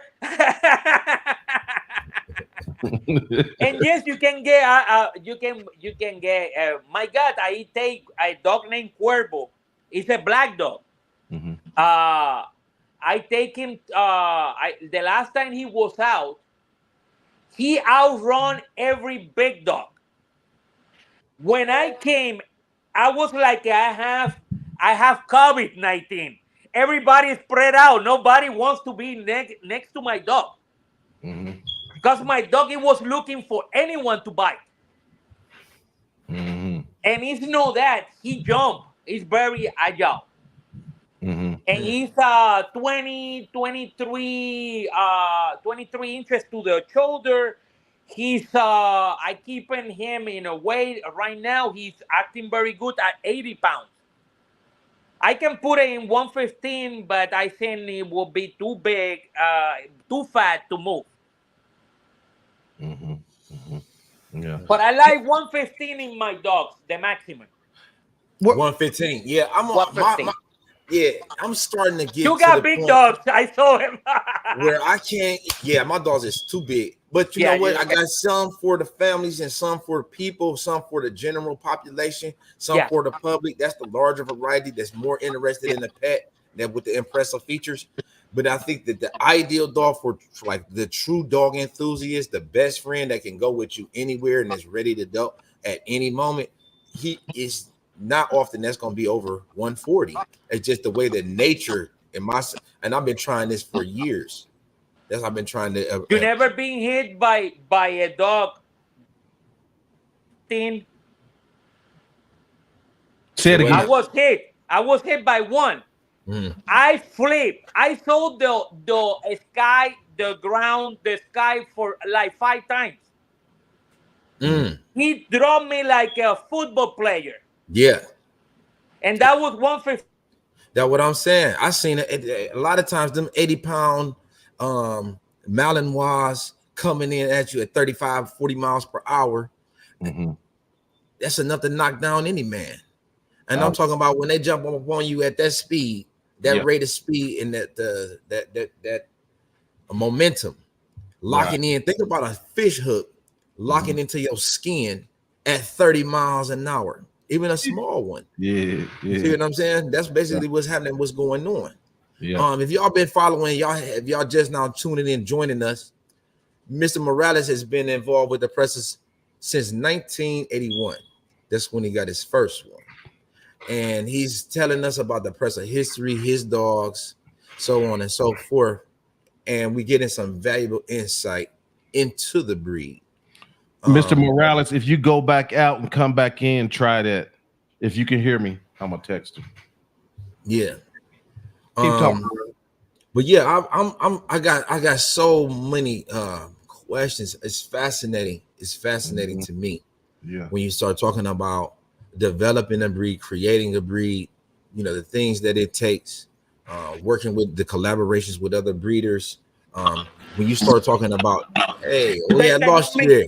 Yeah, So my mother called me and he dropped everything. yeah, Oh, okay. yeah. I thought you went on break and didn't tell us. Hey, I was like, hold on, man, don't leave now. We got a lot of questions. We want to know. I got some stuff written down. I've been waiting to ask. When it comes to dog, I don't take no breaks. That's the type of attitude. That's what it takes. My heart is working right now 16%, and I came from the hospital because of my dogs. Oh yeah. I'm not supposed to be here. Yeah, 16%. Man, keep your But head when up. I Hey, get listen. out of the hospital, somehow I want to leave so bad Yeah. that I'm been making cages right now. I've been doing a lot of things. The other day I put 1,400 out of gas at the end, and a guy who worked for the ambulance, a paramedic, helped me. And I was talking to him. He said, "You need to go back to the hospital." Yeah. Hey, but you know what though? The fact that you got up and got up out of there though, that's that will to survive, the will to live. I'm gonna tell you something. If you hadn't been a dog man and you just laid in there, you might have not be here no more. I think that the dogs you know, because we got to get up. I got to go see about them. I got to go see about them. You know, I just find out, when I get my pedigrees, I don't look at it. And few days ago, I was looking into my staff, and I see few pedigrees with look different. And I knew the last year I qualified for a PR, I call it purple ribbon kennel. Now I am. I never have one. And last year I started to getting them. And when I read it, it's because they are give me that ribbon, give me that papers. That's because I'm purified the dogs. And I didn't knew that UKC do that. Let me just for clarity's sake, you say PR, you talking about purple ribbon or Puerto Rico? Yeah, purple ribbon, yeah. Okay, PR. So if y'all don't know, a purple ribbon is awarded to the dog from the UKC, and that means that the dog is produced champion or come from champion line. What does that mean? In according to the paper, it say because I keep my dog pure. Right. What they mean pure is because I don't go and breed to other people. Right. They know what is going on. Yeah. They know what time it is. Yeah. And they know. They know there are people. They are mixing dogs. Right. So this is something that I get a lot of when I deal with a very serious breeder. First off, it's hell to get their dogs. And, yeah, I would do too. Yeah, and then a lot of times they won't let you use their studs. You can buy a puppy, but you're not using my stud. Like it's some breeders. If you test, there is a daughter of Cuervo. I love that dog to death, and I love another one. He named Cortez. There is a daughter who Heka. You interview him. Yeah. Heka Tess, that female. And let me tell you, if that guy is planning to come and breed that daughter of him with Cortez now. And I would let him breed it, and I would take puppies too. Yeah. Because she's tested. As long as you test my dog, and I like it, what I see, because I like to see fire. If you are protecting, I want to see a dog who take your head off. No a yappy wow, wow, wow, that it doesn't mean nothing. But protection, of course, and I breed him. I let that bitch come in here and I breed her. So one of the priorities of your breeding program, one of the criterias, in order for your dog to be able to be qualified as a breeding dog, it has to be proven through your analysis and testing of his protection abilities. Yes. So that's typically how you. The harder, the better. Say the harder, the better. Yes. Right. If you include some beating on it and the dog, because if people say, oh, that's kind of too much and that's dog abuse and that and blah, blah, blah. But if somebody jump into your house at night, knowing that you have dogs, right? That means he's prepared. He probably have a baseball bat. He's going to have something, a knife, pepper spray, a taser. You know what I'm saying? They got a lot of different ways that they try to come at you. If you got a dog, if they want something that you have bad enough, I done heard the dogs being sprayed down with. And he's gonna get hurt. Your dog is probably gonna be dead, or he's gonna get hurt. They're gonna hurt him. Yeah. Or her. So, yeah, they're gonna present some form of an obstacle. Yes. Because I done heard of stories where guys come on. When guys come in, like they're trying to get into the junkyard, there was a lot of that's going on. They were spraying the shepherds. They sprayed them down with fire extinguishers, right? And the dog didn't get hurt, but he was, they got to be able to overcome objections, overcome obstacles. So that's one of the ways that prove your dog is worthy is he engaged in a bite, you strike it with the whip, or you hit it with the baseball bat, or you hit it. Can he got some pain tolerance? Yeah, he has to you have to put some pain.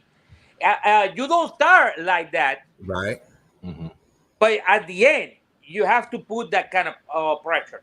Okay. What is your So training you know style? what kind of dog. Let me tell you, I got two dogs went through hell. Yeah. And that's what I love those two dogs more than anybody than two. Who knows? But that's the one I could test in that time. So I look into that dog all the time. And if somebody come with a female from the outside and I breed her and she come the same way, she will welcome anytime to breed with anything I have. And I will keep puppies from there and I will not sell them. Right. Yep. That's a big part of any successful breeding program, that you're not selling puppies, that you placing puppies, not everything. How can you evaluate your progeny if you're placing them out, you're putting them in situations that are, because the phenotype is determined. I mean, the by the genotype, but the environment is going to shape the dog. So a lot of times when I put a dog in a pet home, I got to be able to say, like, if I had this dog and I was feeding this dog and I was doing these things with the dog, how would it look? But that's the importance of keeping dogs close when you're talking about a successful breeding program and developing a strain, developing a family, developing. And that's another thing you ensure. If something happens right now, many breeders hate me, and the first thing they say, "Oh, what happened is you don't have no more dog." And I know they try to poison my dog, and it happened before. You had a dog got poisoned? This is a good question right here. Animals. Put it up. People try to take the competition out, and it's by poison your dogs or whatever they can do. Anyway, I got dogs right now. If every dog in my house is gone, I can breed again with my same bloodline. Contact one or few people, breed together, and then I have another bump right there. And that's what these people hate me, because they say, when every year, every leader, I get something to work with. And the thing is, I don't train. I test dogs. They don't know when it's coming, but it's coming. Right. If you were to design a test to test the Presa Canario as a breed, what would that test look like? A test, you have to tolerate pain. Pain tolerance. Pain, yes. Yes, and it has to be, it wants to terminate. Because we are not in the police. We are not in the send dogs or nothing. And hold and bark. Or hold detain the people who try to hurt us. It's my dog. I have those type of dog. My dogs, they will be all dead. You said it would do what? It would all be dead. If my dog, he tried to hold it's only try to, you know how they train police dog, they bite the bicep. It's kind of like more like a hold the person than the attacking. And I understand that has to be done with the police. Right. But we are not the police. We ain't the police. No, we are in danger. One time somebody attack you, you don't know how long it will take the police, especially where I live. Right. So I need something. It is my life against the intruder. So if the police is not there, I cannot play with that person. I might have to take it down. Yeah. Take it out of his misery. Yeah, right, exactly. And I think the work that you're doing is important, but Yeah. to preserving these traits, preserving these characteristics, because if not for people like you, they would be lost. Thank you. But Thank you. I yeah, appreciate that. Hey, Mr. Morales, you mind taking some questions from the audience? Just a few. I know we almost 2 hours Yeah, I in. mean, yeah, go Okay. ahead. All right. This is from Richard DeBerry. He's a presser breeder out of Louisiana. Tick fall. How does a breeder prove his dog's performance? Say that again. How does a breeder prove his dog's performance? I think we talked about it. yeah, I think Yeah, we he did. just kind of said Yeah. it. Yeah, we Yeah. just talk about the if Okay. testing, and he said he was Oh, looking I for. did put that up. I'm sorry, man. Yeah, he looking for pain tolerance, Right. and termination abilities. So Please, you test for that. please explain recessive black in Presa and how it naturally occurred. Like, that must be a show breeder. Oh, Black Presa is always been in there. If you look, there's been proven there is and actually I got a lot of good black dogs and there been DNA tests. And actually my dogs, they are not recessive, they are dominant. Black, And there is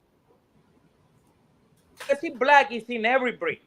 right? But when you purify, the black became dominant. So so you saying she must be a show breeder. What is she getting at, that the black was not a color in the presser? Yeah, because remember I was telling you Miguel, Manuel Betancourt, and the fight they have, Manuel Betancourt and Manuel Courteau.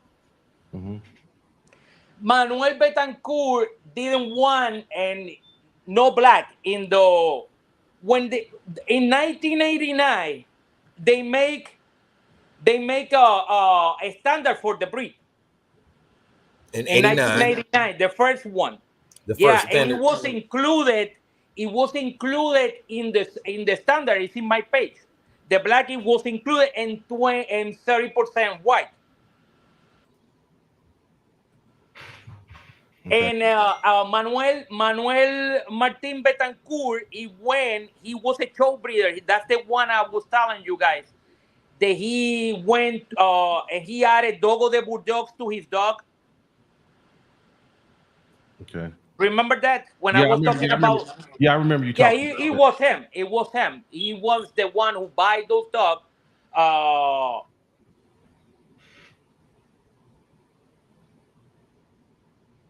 Hear me? You guys hear me? Yeah. I went out. You tapped out for a second there. It was because my phone rang. This time I fixed it very quickly. Anyway, Manuel Betancourt didn't want the black, and that's the idea to go the FCI and do the changing and blah blah blah. I'll make the Presa bigger and from the standard they make a new standard. The FCI Dogo Canario standard, it was different to the first standard from the Department of Agriculture in Canary Island in 1989. So these people for a long time, they say they have Presa, but they was changing the Presa. They make it more Mastiff look, more heavy, more bigger. And that's what we still have that division today. We're still fighting for the Presa Canario, and the Dogo Canario. People are still thinking that that's the real true dog, and we say no. It was a lot of chain made. That's what you see Presa Canario, because they come in January 1st in 2019. They came back as a Presa Canario again. And they have to change. They cannot keep the old standard. They have. You guys follow me or no? Yeah. Okay. It sounds just like my breed. Yeah. I think that this is something that's like every breed does this. Yeah. Yeah. Mm-hmm. Yeah, so they came back to Presa again. By law, they have to adjust to the real standard that it was made in 1989. Standard in 1989 say black is there. You have to accept it now.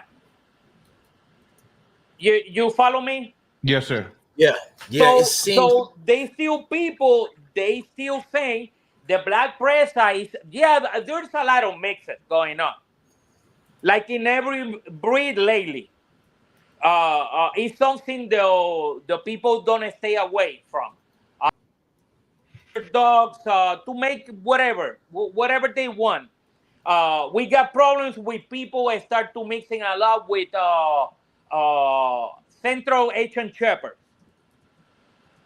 and I can spot them in a mile away.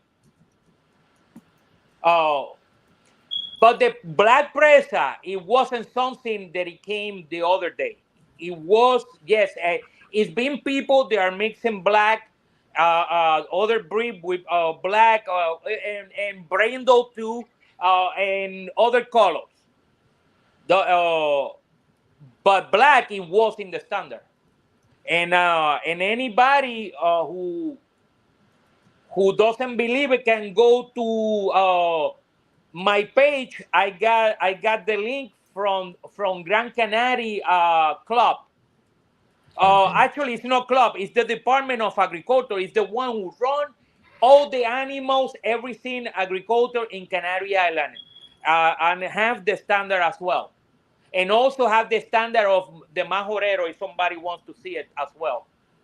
Uh, so you can be welcome to go to my page and look at it. It's at the beginning of the page. You can link, and it's in Spanish, but it can translate. You can change it to English or any language.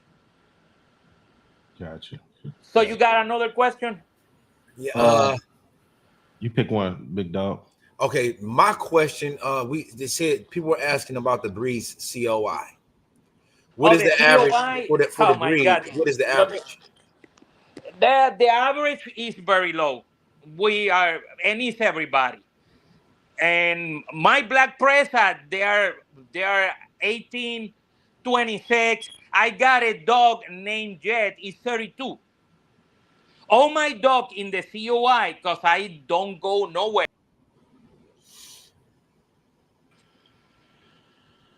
Go ahead. Yeah.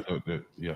And when I mean real breed, I'm talking about the German Shepherd. I'm talking about even the miniature miniature Schnauzer.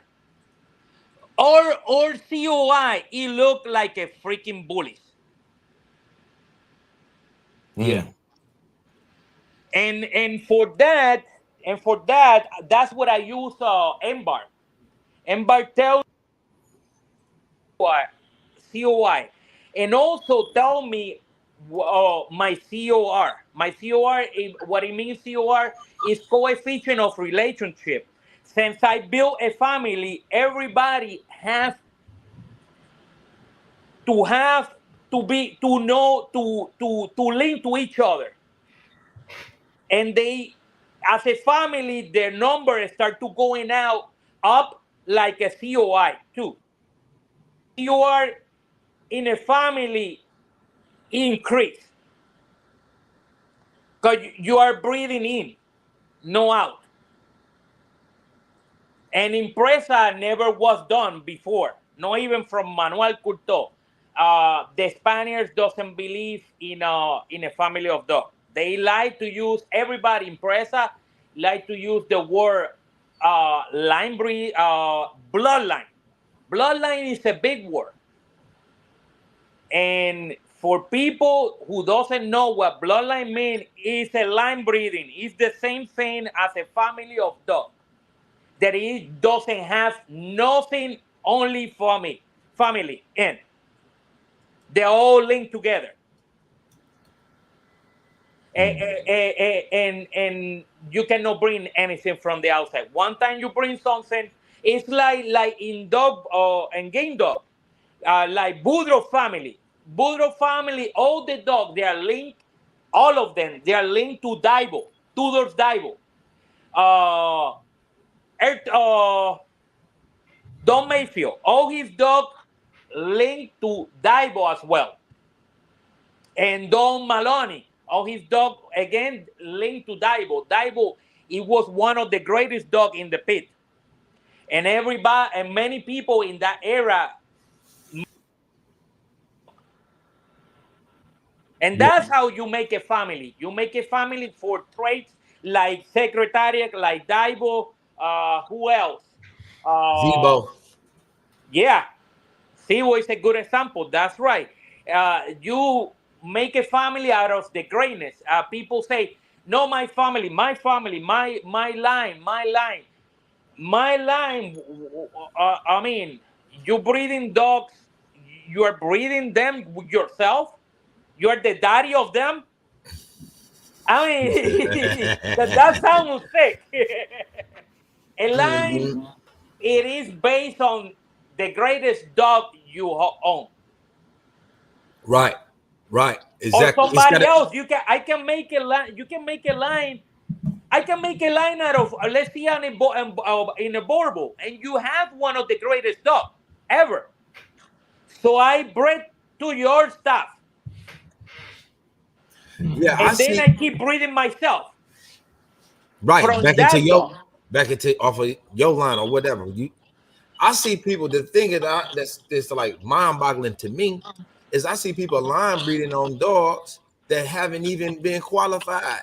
Yeah, like your dog. Why would you line breed on this mama? You ain't on the production history. You talking about it ain't. It's like what are you trying to lock in? What are you trying to preserve? Yeah. Well, we're gonna go in there tonight, boy. Oh man, that's gonna be we got hitters tonight. But, you guys that's gonna be that's an issue. I mean, that's a topic that it need to be mentioned too. Yeah, they chasing the ancestor something way back in the pedigree. They trying to double up and get that dog mentioned a number of times, and it's what is your dog? Live off names. They try to live off names. Yeah, off the name. It is. See if the dog is named Tyson, and the dog did very good. But if you want to recreate it, you need to recreate it with something good from him. Exactly. It gotta be. If you are focused on that, right? It's like Candela and Diego. They was brother and sister. I can use both. Both they was good in their own right. Diego is the only thing I didn't use, and it's because he was too big and too slow. I wanted speed and more finisher quicker. So I used Candela instead. And Candela, it was a very good dog. Actually, there's a video with Pete Omega and her. And you see how fast and how protective she was. She is 11 times Tomás. Tomás, she got Tomás, Barrabás, Nestor, Dama. She got all the dogs Courtois used to own. There was a very excel in every aspect of guarding. And what I did, I duplicate, I triplicate, and I got Candela all by herself is 11 times Tomás. Tomás is the grandson of Barrabás. That's from Miguel Vega. And he was a awesome dog. Phenomenal dog. Yeah. Right. Phenomenal dog. When you got one that's like very special, one that is like you will never find another dog like this again. That is what you're trying to recreate, trying to preserve. The effort is towards producing another dog like him. It's not about, okay, this look cool. You're talking about a specimen, though. You know, you're talking about that LeBron James, that phenom. Yeah, that's right. That's what we read. That's what we live. Yeah, but they try to look at it. It's like this dog came the best, in my opinion. This is my opinion. And actually, I don't think this is more than true. But let's say it's my opinion. That's no people gonna get mad. I think the best dog, whoever the producer of all producers, it was Rambo. Rambo. Yeah, from Ray Brown, from that basketball player who buy that dog. He buy the parent from Manuel Couto. Again, we go back to Rambo is a Presa. yeah, he's a Presa born in United States. Both parents that was import from in Canary Island. Is that And Brown's? one was black. Brown's Named Rambo. Zero. Huh? Is that Brown's Rambo? Yeah, that's the one. Yeah. That's what I base my dog. That's what you see. My dog keep coming and coming harder and harder. Because I keep repeating that. But I don't get it for any granddaughter of Rambo. I get him from the best daughter of Rambo. Best dog. Yeah. No, best granddaughter. Best the daughter of Rambo, it was the mother of Candela. It was Chiquita Negra. Okay.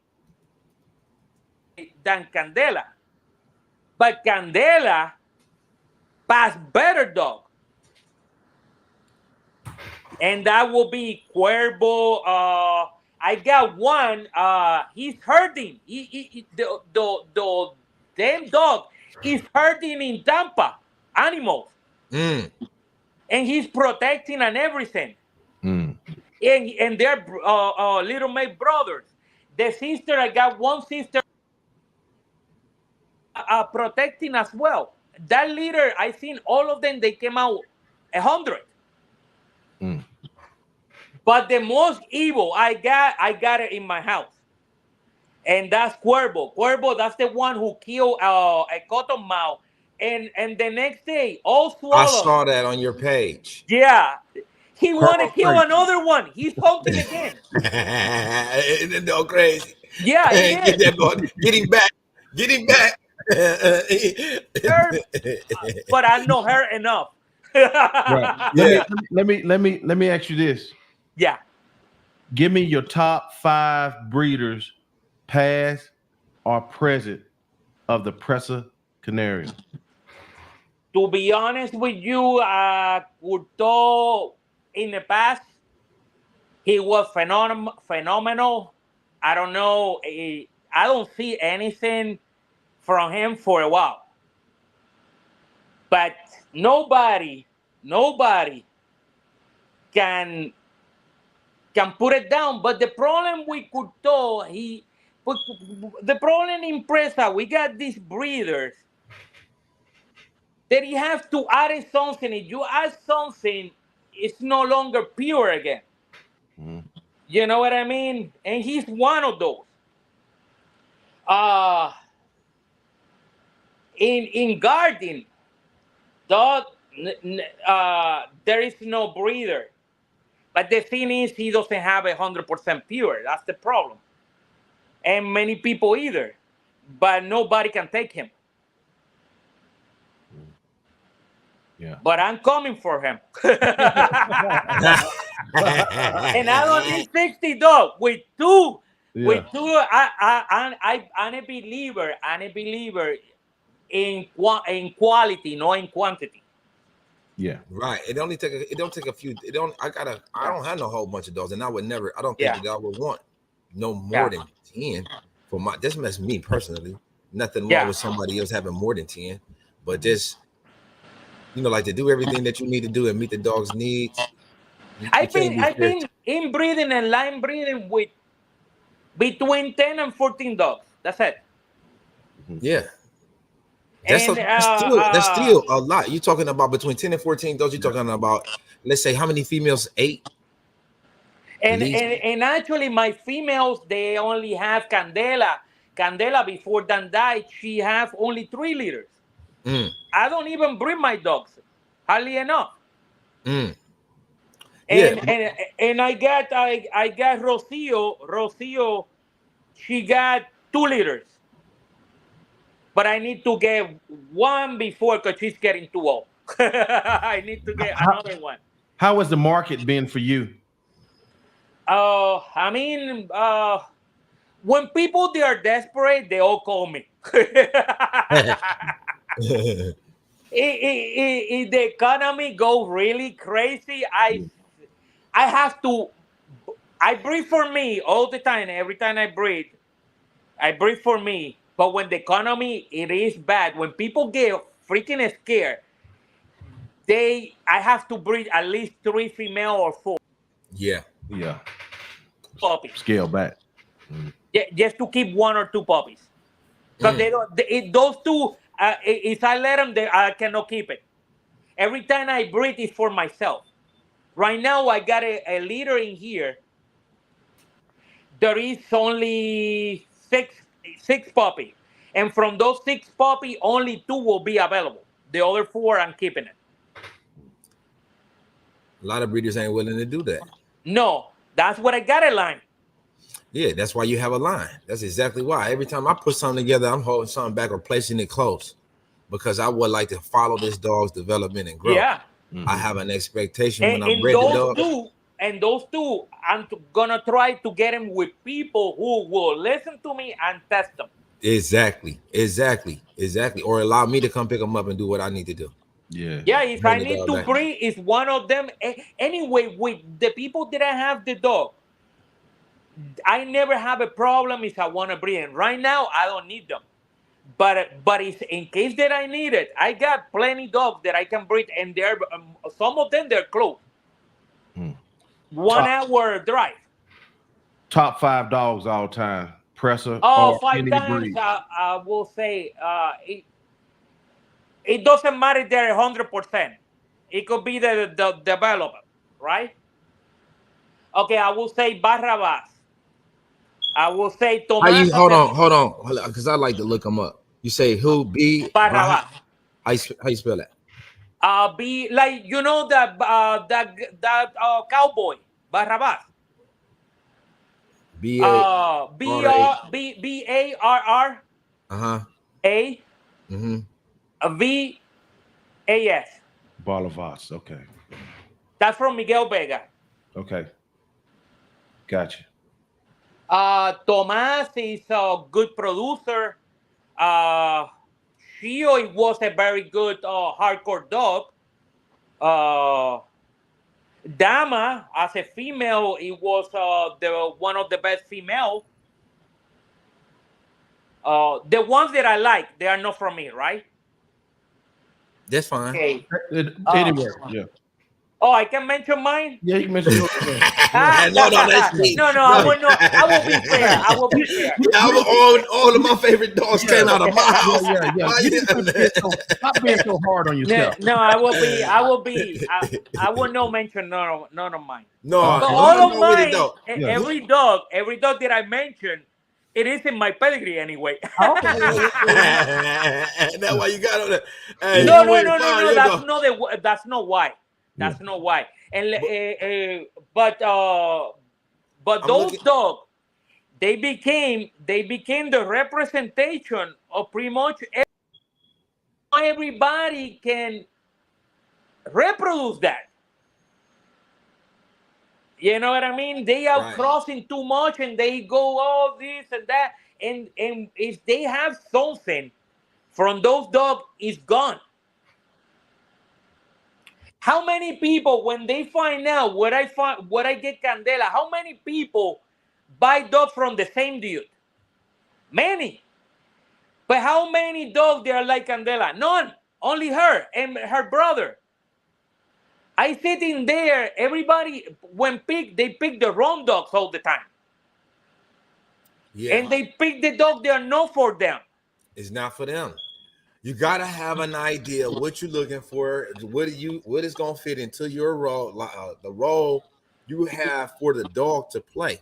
Yeah. A lot of times people just getting the dog because it looks cool. Well, I like the ears like this a certain way or some like ridiculous reason. Or I like the bigger and size, size, and the bigger one is an asshole. He doesn't care about you or no human. Yeah, all he want to do is eat. Yeah, and sit and look pretty. Yeah.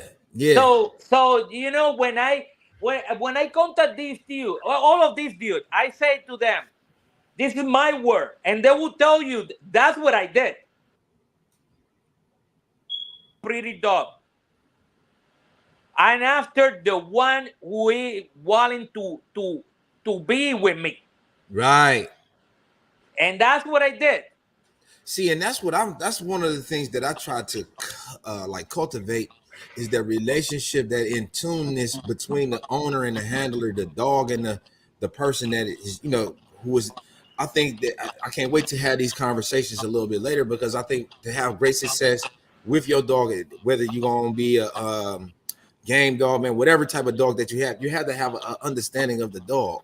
And when you're working with a dog and you're able to say, go into the chest, go in, and the dog understands you, it's like you have you're working as a team. You're bond. You guys are bonding together. Exactly. And you're working as a team. It's like Cuervo, I can do more with him.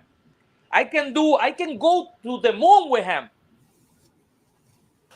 If you see him, you think that I'm training him. No, I don't do much with him.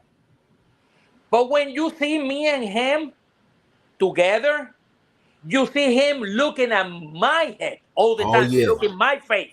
Mm-hmm. What you want me to do? You want me to kill it or what? Right. That's what so you important. What you want me to do for you?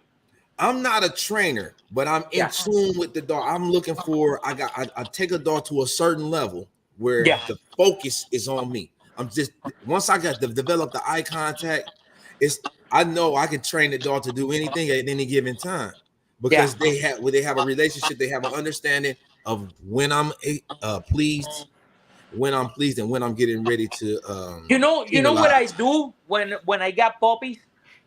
I sit and I let them play, but there always is one. He always come and check it on you. Yeah, and that's the one. That's the one right there. That's the one. That's the one. If we don't cultivate that, we're gonna lose it. And like we want dogs to be in tune with us. I don't care whether if you're a butcher or a barber. Yeah. Right. Your dog should be attentive to your needs. Yep. He should care. It's like a woman. It's like a woman. Your woman has. Tell them again. No. Yeah, a woman has to.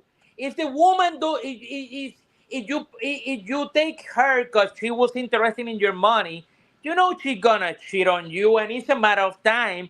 She's gonna leave you. The one time you run out of money, you are out of luck too.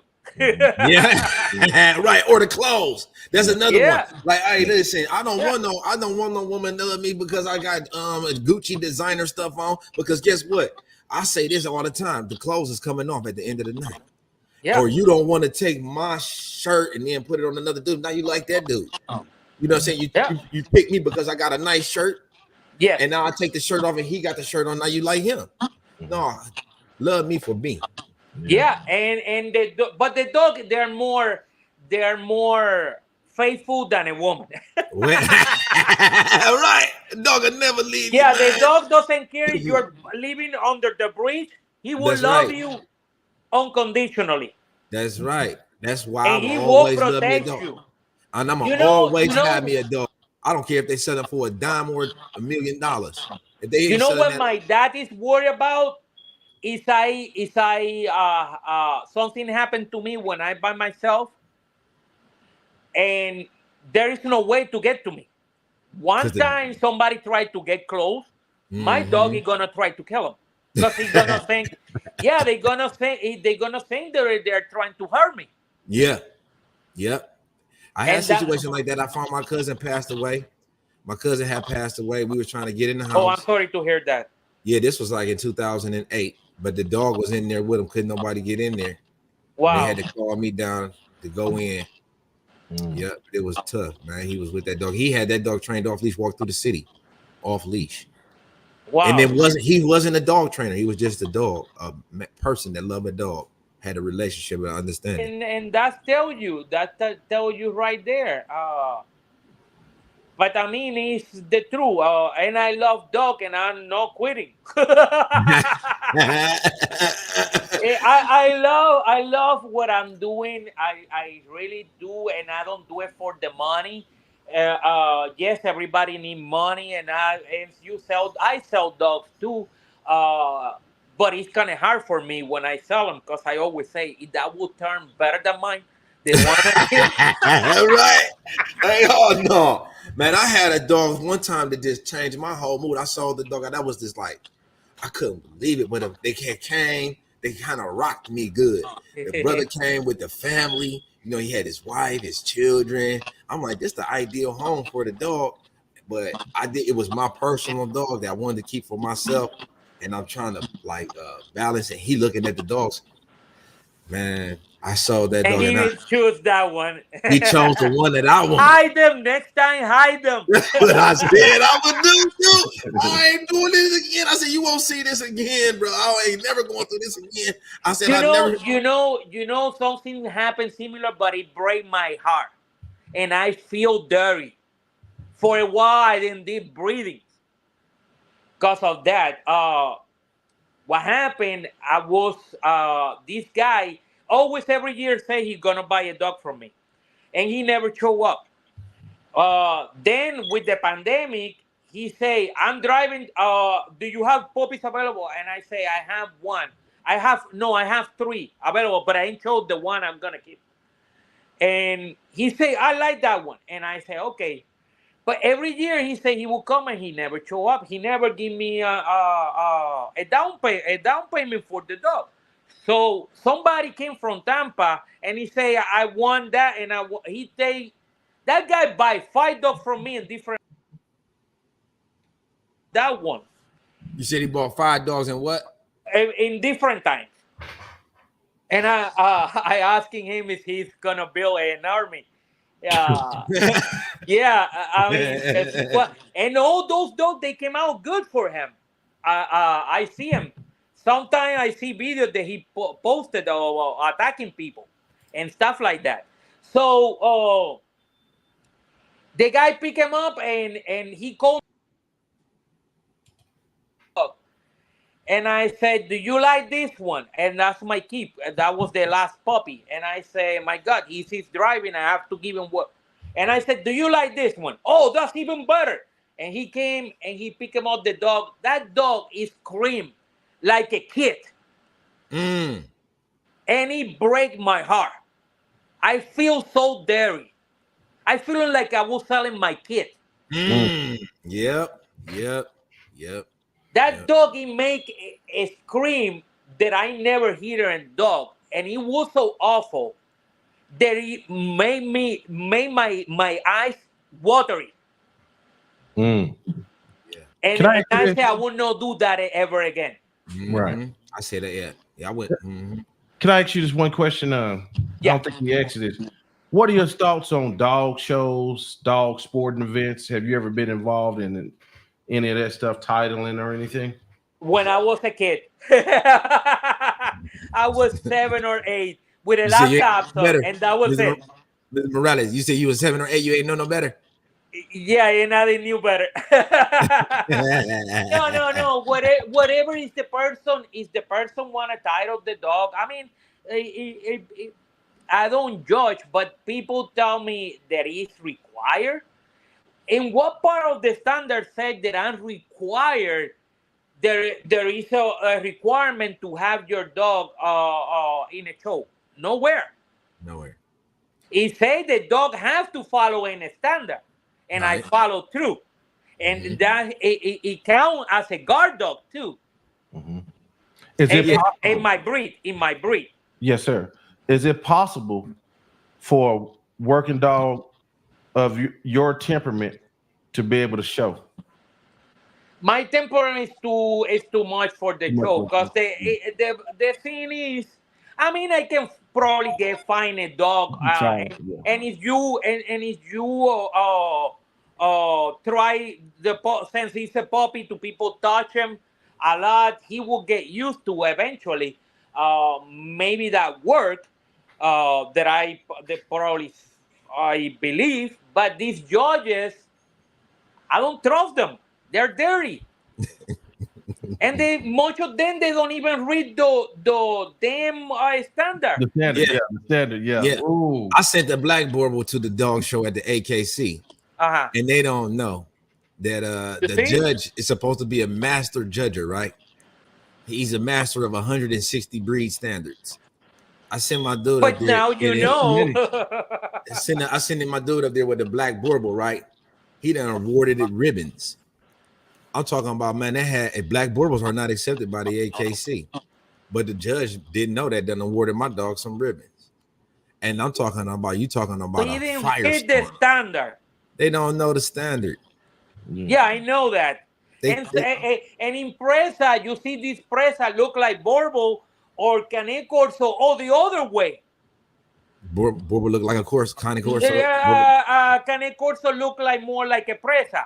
It could be the other way. I, I don't think you got that problem in Borbo.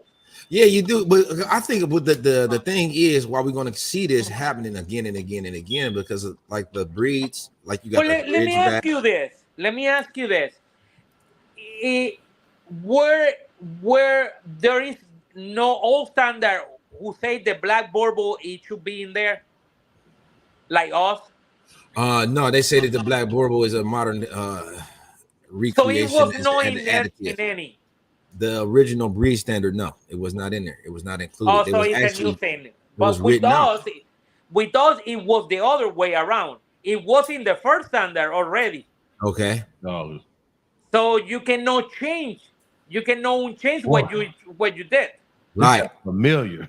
Yeah. See, and this is what they did with the controversy around the Borbo. Why we even have the Borbo in the AKC They now? look pretty. I cannot deny that. Yeah.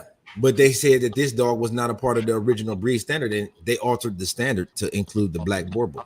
Wow. Let me ask you this. Do you believe that let them get back in here.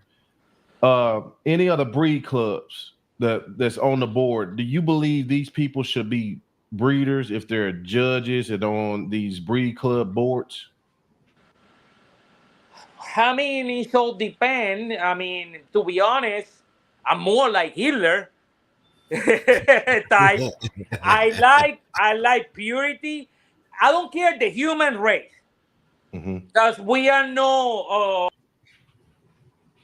We some of us we got talents in some things, and Yeah, we do. and if we bred like dog, we got many of that. Right. But it will not look right. It will not be right. I like to see many culture in like in United States. I can eat if I wanna eat Chinese, I can eat Chinese. If I wanna eat Cuban food, I can eat Cuban food. I like the way we are. Yeah. The fact that you said that. But in animals, I'm the other way around. I'm switching over 100%. In animals, they are made for a reason. Predictability when you talking about lines and stuff like that is what you want. Yeah, you don't want a Chihuahua try to find a lost person, a loved one, because he's never gonna find it. But if we got those bloodhounds, they're bred for it. You know, they will find your loved one. Right. So in animals, I'm towards purity. And an animal, it should keep pure as it can be. And because it was making us to help us. You know what I mean? Like I mentioned, the bloodhound, German Shepherd, they're good to apprehend suspect. And they're good at it. And so is Belgian Malinois. Dutch Shepherd, they're a little overboard. Right. Dutch Shepherd is more for personal protection. That will be my opinion. Because I see them be mean. And they can go overboard. Mastiff, they are good for people. Much of them, they can do herding. We got every breed for a reason. Right. So let's keep it real and stop trying to be scientists. We are not. No. And we ain't the highest power that put the dogs here for us. Yeah. Yeah, and those people, they did a very good job. What we need is to keep them, those traits alive. That's it. Right. That's it. Yeah. And I was breeding, gonna say, that's what I don't go out and breed with anybody, because not everybody outside have my thinking. Yeah, And you're right about that. Yeah. I really think that it's significant that you mentioned that you say it's like Hitler with the dog when it comes to your style of breeding. When you say you like Hitler with the style of breeding, yeah, because a lot of this purity is rooted in that eugenics experiments that they was conducting, and that's where this ideology of a pure race comes from. The thoughts of a pure race. And in a race, in a pure race, a Hitler tried to make a pure race. That's true. Experiment with animals. Hold on, run it back. You said Much of the experiment that he did, it was with German Shepherd. That's how the DDR it was created, because of him. His program. Yeah, he did some experiments that, man, oh God, I hope they don't strike this channel for this. But he did some experiments that on humans. Oh yeah, That it was bad. yeah, bad. but the stuff they did probably got some scientific development. Medical and stuff. That he it was gruesome, but he did some stuff to. Oh yeah, he tried, but in the dog world, the things they did, it was good. Mm-hmm. And I don't mean, and let me tell you, I don't like that part. The human have to pay for it. Yeah, I don't agree with that part. Right. The DDR it was using to kill and eat them too as well. Jewish people. I know. Agree with that part. right. But the creation of the DDR, I don't agree with it. Because we have the development of the DDR. Yeah. And what is the DDR? The DDR is those German Shepherd. They the dog registry or something, right? I forget what it stands. It's Dutech. I don't know German. It's hard for me. Yeah. In Republic of Germany. It's something stand with that stuff. That's how the DDR born. It was a German Shepherd, but it was a special German Shepherd. It was breed different than any other German Shepherd. That's what you hear to this day, people talking about the DDR. Yeah. But nobody have the real DDR. Something that you need to know. People have little tiny drop of blood in here and there. But there was when the German wall, it was put down, the East and the West dog meet again. And they interact together. And all the work that Hitler did, it went to the drain. Mm. So those dogs, I mean, you can find some, but it's very few. You can find little in here and there, a breeder that is left over with some nasty German Shepherd. But it's very rare to find them.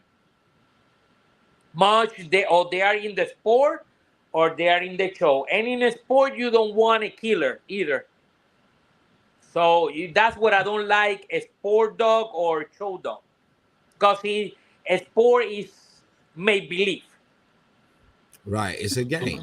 Yeah, it is a game. I mean, well, I ain't gonna say right, but it's a game. It's not exactly like prepared. Because think about this, where I always say, this ain't really what I want to do for myself because it's not realistic to me. Yeah.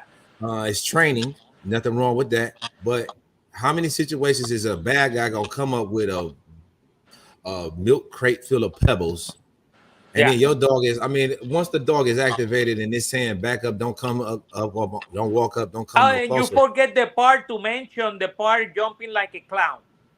Yeah, jumping up and down, running back and forth. Right, doing all of that. Yeah. That's not no real life situation.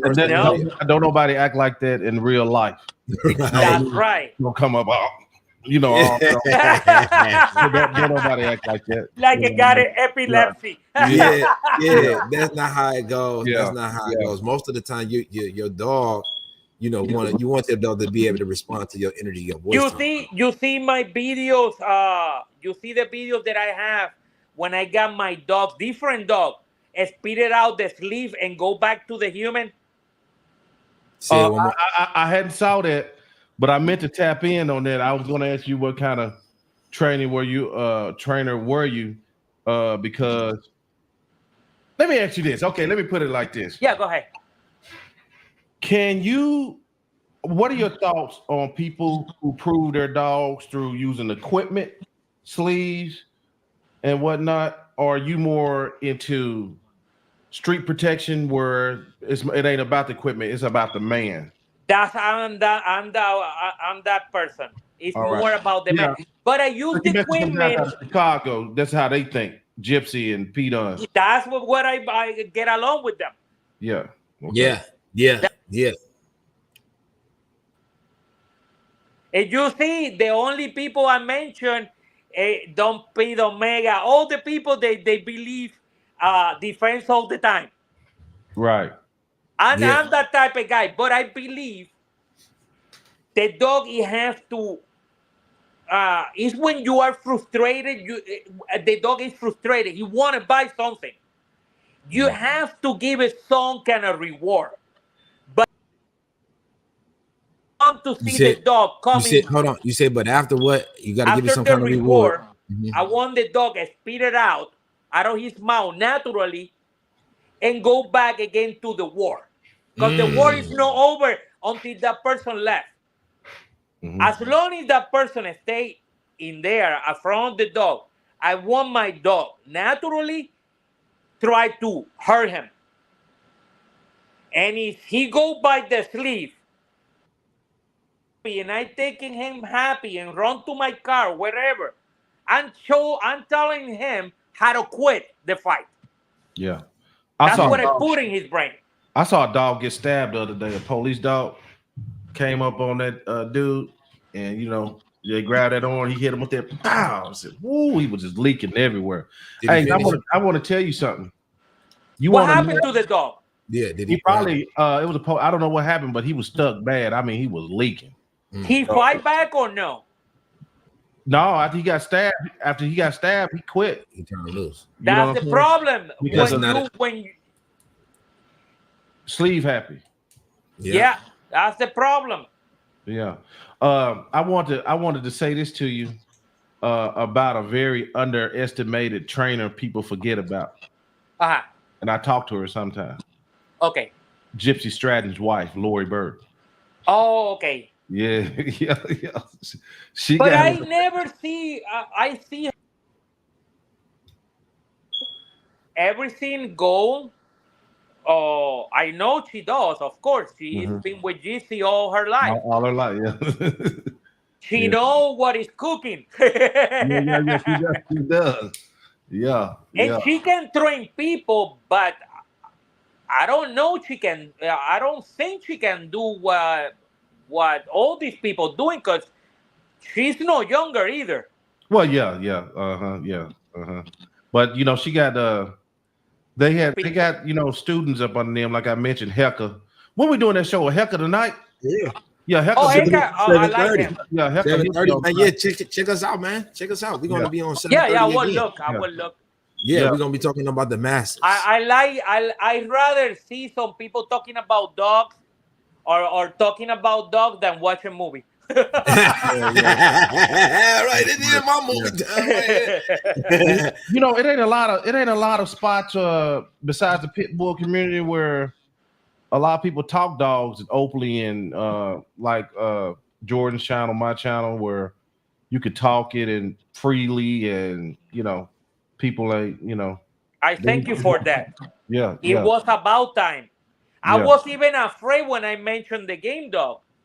Oh no, no, no, no. But that's the truth how I learned how to breed this dog that I have. And this dog, they don't have nothing to do. I mean, they have the same dark past. Yeah, they're good. And let me be honest with you, I don't want my dog shamed from it, because people forget that those dogs can save your ass in a woods. Mhm. It's a bear attack. I want to have one of my dogs. Yeah. I don't want to be with a Belgian Malinois. Do you know who? You probably don't notice who my regular guest is on this show. We do 2 shows a month. Uh-huh. Schoolboy. Oh yeah. Yeah. Yeah, I we know do, who is. Yeah, yeah. We do I 2. know. I mean, I know. I don't dislike him, but I know agree of an outcross. Of course, I start outcrossing. Who Okay. made me breed? What happened? Don Mayfield used to have a lot of respect from my grandfather Mhm. as a cockfighter. All these people from the past, they also used to fight cocks too, as Mhm. well. Don Mayfield did, Tudor, all of them. Barrington too. Barrington used to love my kid. My kid, he was around all those people, and he was a very little when he met him. He don't know. He was with the master, around the master. All these people, they used to fight, and what happened? I mean, he was successful, but there's a lot of hanging papers, Oh yeah. and Every you breed. don't know. But in pitbull, you breed pitbull. No, me. No. When in every place that you go, there's hanging paper, right? Oh yes, sir. Oh Yes. yeah. Yeah. But in pitbull, it is pitbull. It's It still a is pit bull. no Yeah. a Dogo Argentino mix, and Yeah. it's nothing like that. It is something it was stolen. Yeah. Yeah. I see what you're saying. Yeah. And that's when he say, "Oh, that I like outcrossing," but you don't know if you was outcrossing or no, because we don't know every dog they did hanging papers on, and that's including myself. That's true. That's true. So maybe we was doing line breeding, and But you don't know. Yeah. it looked like outcrossing to us. Right. Yeah. Yeah. So That's a separate show. I yeah, want but that's what I tell. I disagree with Schoolboy. Okay. And another thing, and especially in dog fighting and rooster fighting, uh, I like my dogs with a style, and I don't want to lose that style. Mhm. I like face dogs who start in the face. Everybody have their liking. Yeah, the preferences. Yes, sir. you Yeah, everybody should. Everyone yes, that's should. right, that's right. And when you outcross, you automatically look that right away. Let's do a So separate show on that outcrossing. yeah, You want to do that? I mean, I can do it. I know about a lot because I grow up around that shit. Yeah, yeah. You got a whole bunch of breeding videos too, so we ain't even tapped in on that part. So we can come back and do it. Well, I Yeah. did want to ask though, Go ahead. because the Presa has some similar colonial background. They bringing dogs over. Part of their history and pastime is gladiator sports. Yeah. I know that the Presa has participated in dog sport. What is your the major similarities and differences between the game dog and the modern Presa that you breed in? Though, I mean, I don't test my dog into fight. If some fight happen, it's an accident. And when accident come, I let them go a little farther. But I don't put it in the box. That's the difference. So I don't know how much gayness they have in real life because I try to break the fight between 15 minutes it happened, and animals all fight, dog fight anyway, Right. no different. But my dog, they have. I cannot say I would lie to you if I say gameness. They could have, because the way I breed them very similar to game dogs, and that's how the game dog became game dogs in the to begin with. One of the gameness line in Pitbull is the Red Boy line. Yeah. Okay, well now I was told Red Boy Jocko. What's the other dog name? Yeah, because Jacko it was bring them out. Right. Yeah, and Red Boy Jocko. And Mayday. you know, Mayday. Jacko is from it's the he got bloodline. He go back to Dom all these old people before than Dom Mayfield. Because I never born. I mean, I never met our tutors. When I born, he was dead. One of the things that I was thinking was part of the what makes the pit bull or the game dog ideal is the size. You know, they range from 35 to 55 pounds.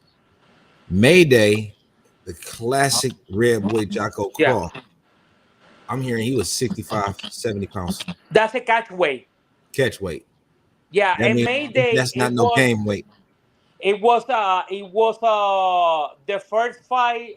The first he became champion in Puerto Rico, and he was trained by Angel Lajara. Will be in English Angel, a guy named in English Angel. And then he became grand champion when he fight again with his own blood. That was a dog. I forget his name. It was from that dude. What was his name? My God, I'm getting Alzheimer already. It's another strain of Red Boy. It was done by. I usually have a dog from that guy. It was very famous. I forget right now. He did a lot of Red Boy with Yoko as well, and also a female daughter of Sibo. But it was a touch of that. It was a touch. I think her name was Susie. I think. One more question. Let me look. I get you the name, exactly the name of that. Mayday. And Mayday,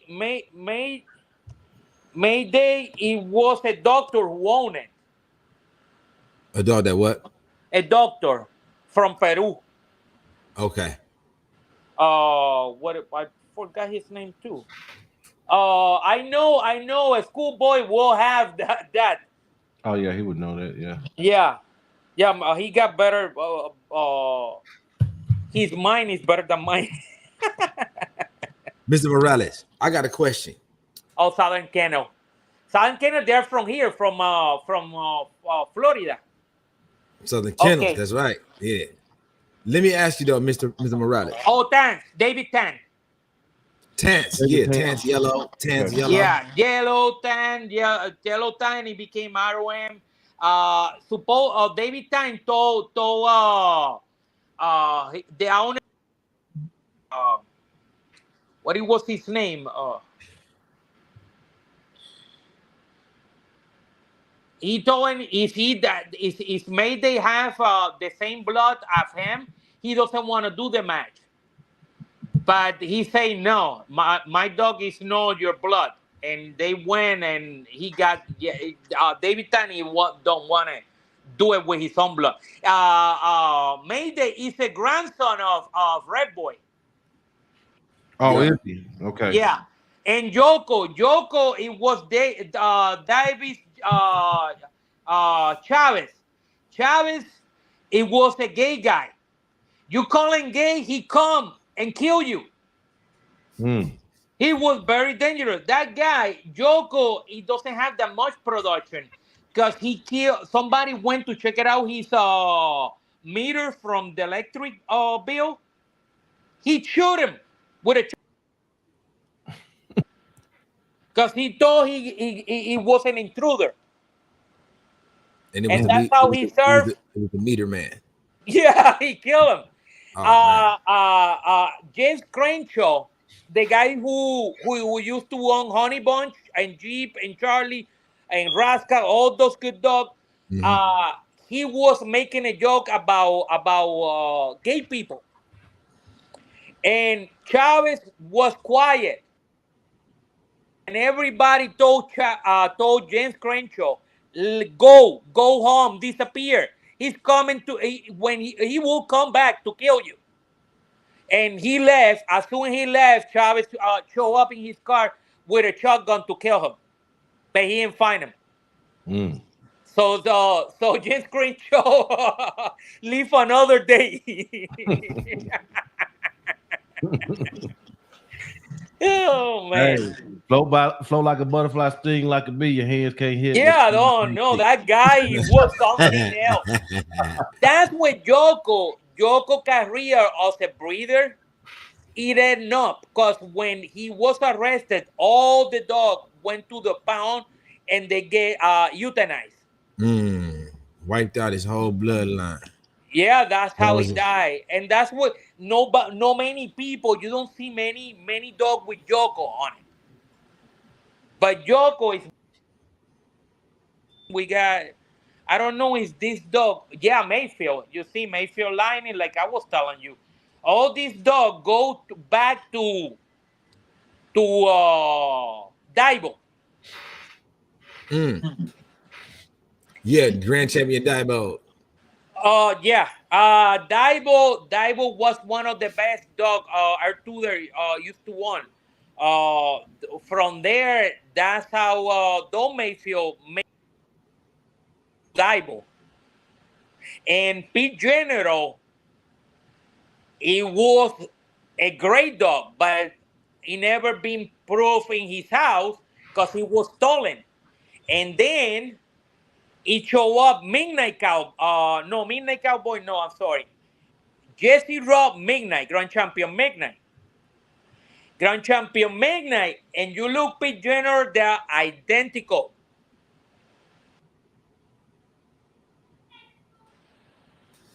They're identical. Yeah, and that pedigree, always, if you asking Jesse Rodriguez, he will tell you, I don't believe in my dog pedigree. I think my dog, it was the son of Pete General. Mm. And even Don Mayfield used to say that dog, the grand Jesse Rodriguez have, it is the son of my dog, my stolen dog. No way to prove it. That dog, it was stolen when he won, and they went and they have a party in the room in the rental. They went to a hotel, they drink, and they was doing a party because of the wind that dog have. When they get up, they didn't find the dog. Mr. Morales, Yeah. the time has come for me to say I got to go. Listen, Oh, all right. I'll sit up and talk with you all That's day, okay. but I'm listening to my stomach like, You're hungry. I got to poo. but listen, man, we got to come back. We got to get you back so we can finish this. And we got to get onto some street. I want to talk more about that crossing, man, because I got a lot of feelings about that, and I'm curious about it. There's some information that I think that our audience can benefit from. And we want to get a much better understanding of especially with your inputs, man. 43 years ago, you picked up your first Presa. Yeah. Dang, was that 2 years? No, I was 3 years old. Yeah, I wasn't even. I was 11. I'm 55 in few months. Man, that's really. Hey, I'm looking forward to. I've been having dogs since I've been around animals since I came, and I came to because I never came my grandfather once told me, and I'm glad that we did, because I never meet a great man that I learned so much. Mm. My grandfather, he was everything to me. Yeah, I still got my granddaddy's chair right there. Yeah. Yeah, it was the chair he sat on. I just rubbed it yesterday, trying to get some of that little sauce off of the flavors, some of the vapors. But yeah, it's nothing like that. It's nothing like that. I'm forever grateful to have people around, not even just in my family, but older people with experience. Even you, just like I learned a lot from you today, and I feel like Thank you. I'm glad that I can help. Yeah, I feel the connection. I can feel that dog blood pumping through your veins, man. My heart is only moving at 16%. I got to get up. I'm alive because of that, and that's you. You can tell he's been around in a long time. Yeah. Much mad respect for you, though. Much respect, Mr. Morales. Mr. Morales, thank you so much. Hey, so you're very welcome. Anytime. We'll hook up with you and get a schedule and do that part 2. Yeah, I'm gonna catch up with you, man. I'm gonna get your telephone number so I could just sit up and call you, ask you a bunch of questions. 813. Hold on. I get it. Okay, go ahead. 813 375 1628. Mr. Morales, it's been a pleasure. Thank you. Me too as well. It's been a pleasure to me doing this with you guys. Yes. All right. Yeah. Well, I'm about to get. I gotta finish my exercise and then I gotta have breakfast. Yeah. Okay. Well, we'll see you. We'll see you next time, Mr. Morales and Jordan. All right. See you tonight. Yeah, tonight I'm charging up. I gotta get my energy. I gotta get everything ready because it's gonna be a big one. Mr. Morales, come on and check us out. We're gonna be I will do that. It's 8 o'clock Eastern. 8 o'clock Eastern, 7 o'clock Central. Central Standard. All right. Good. All right, y'all. All right.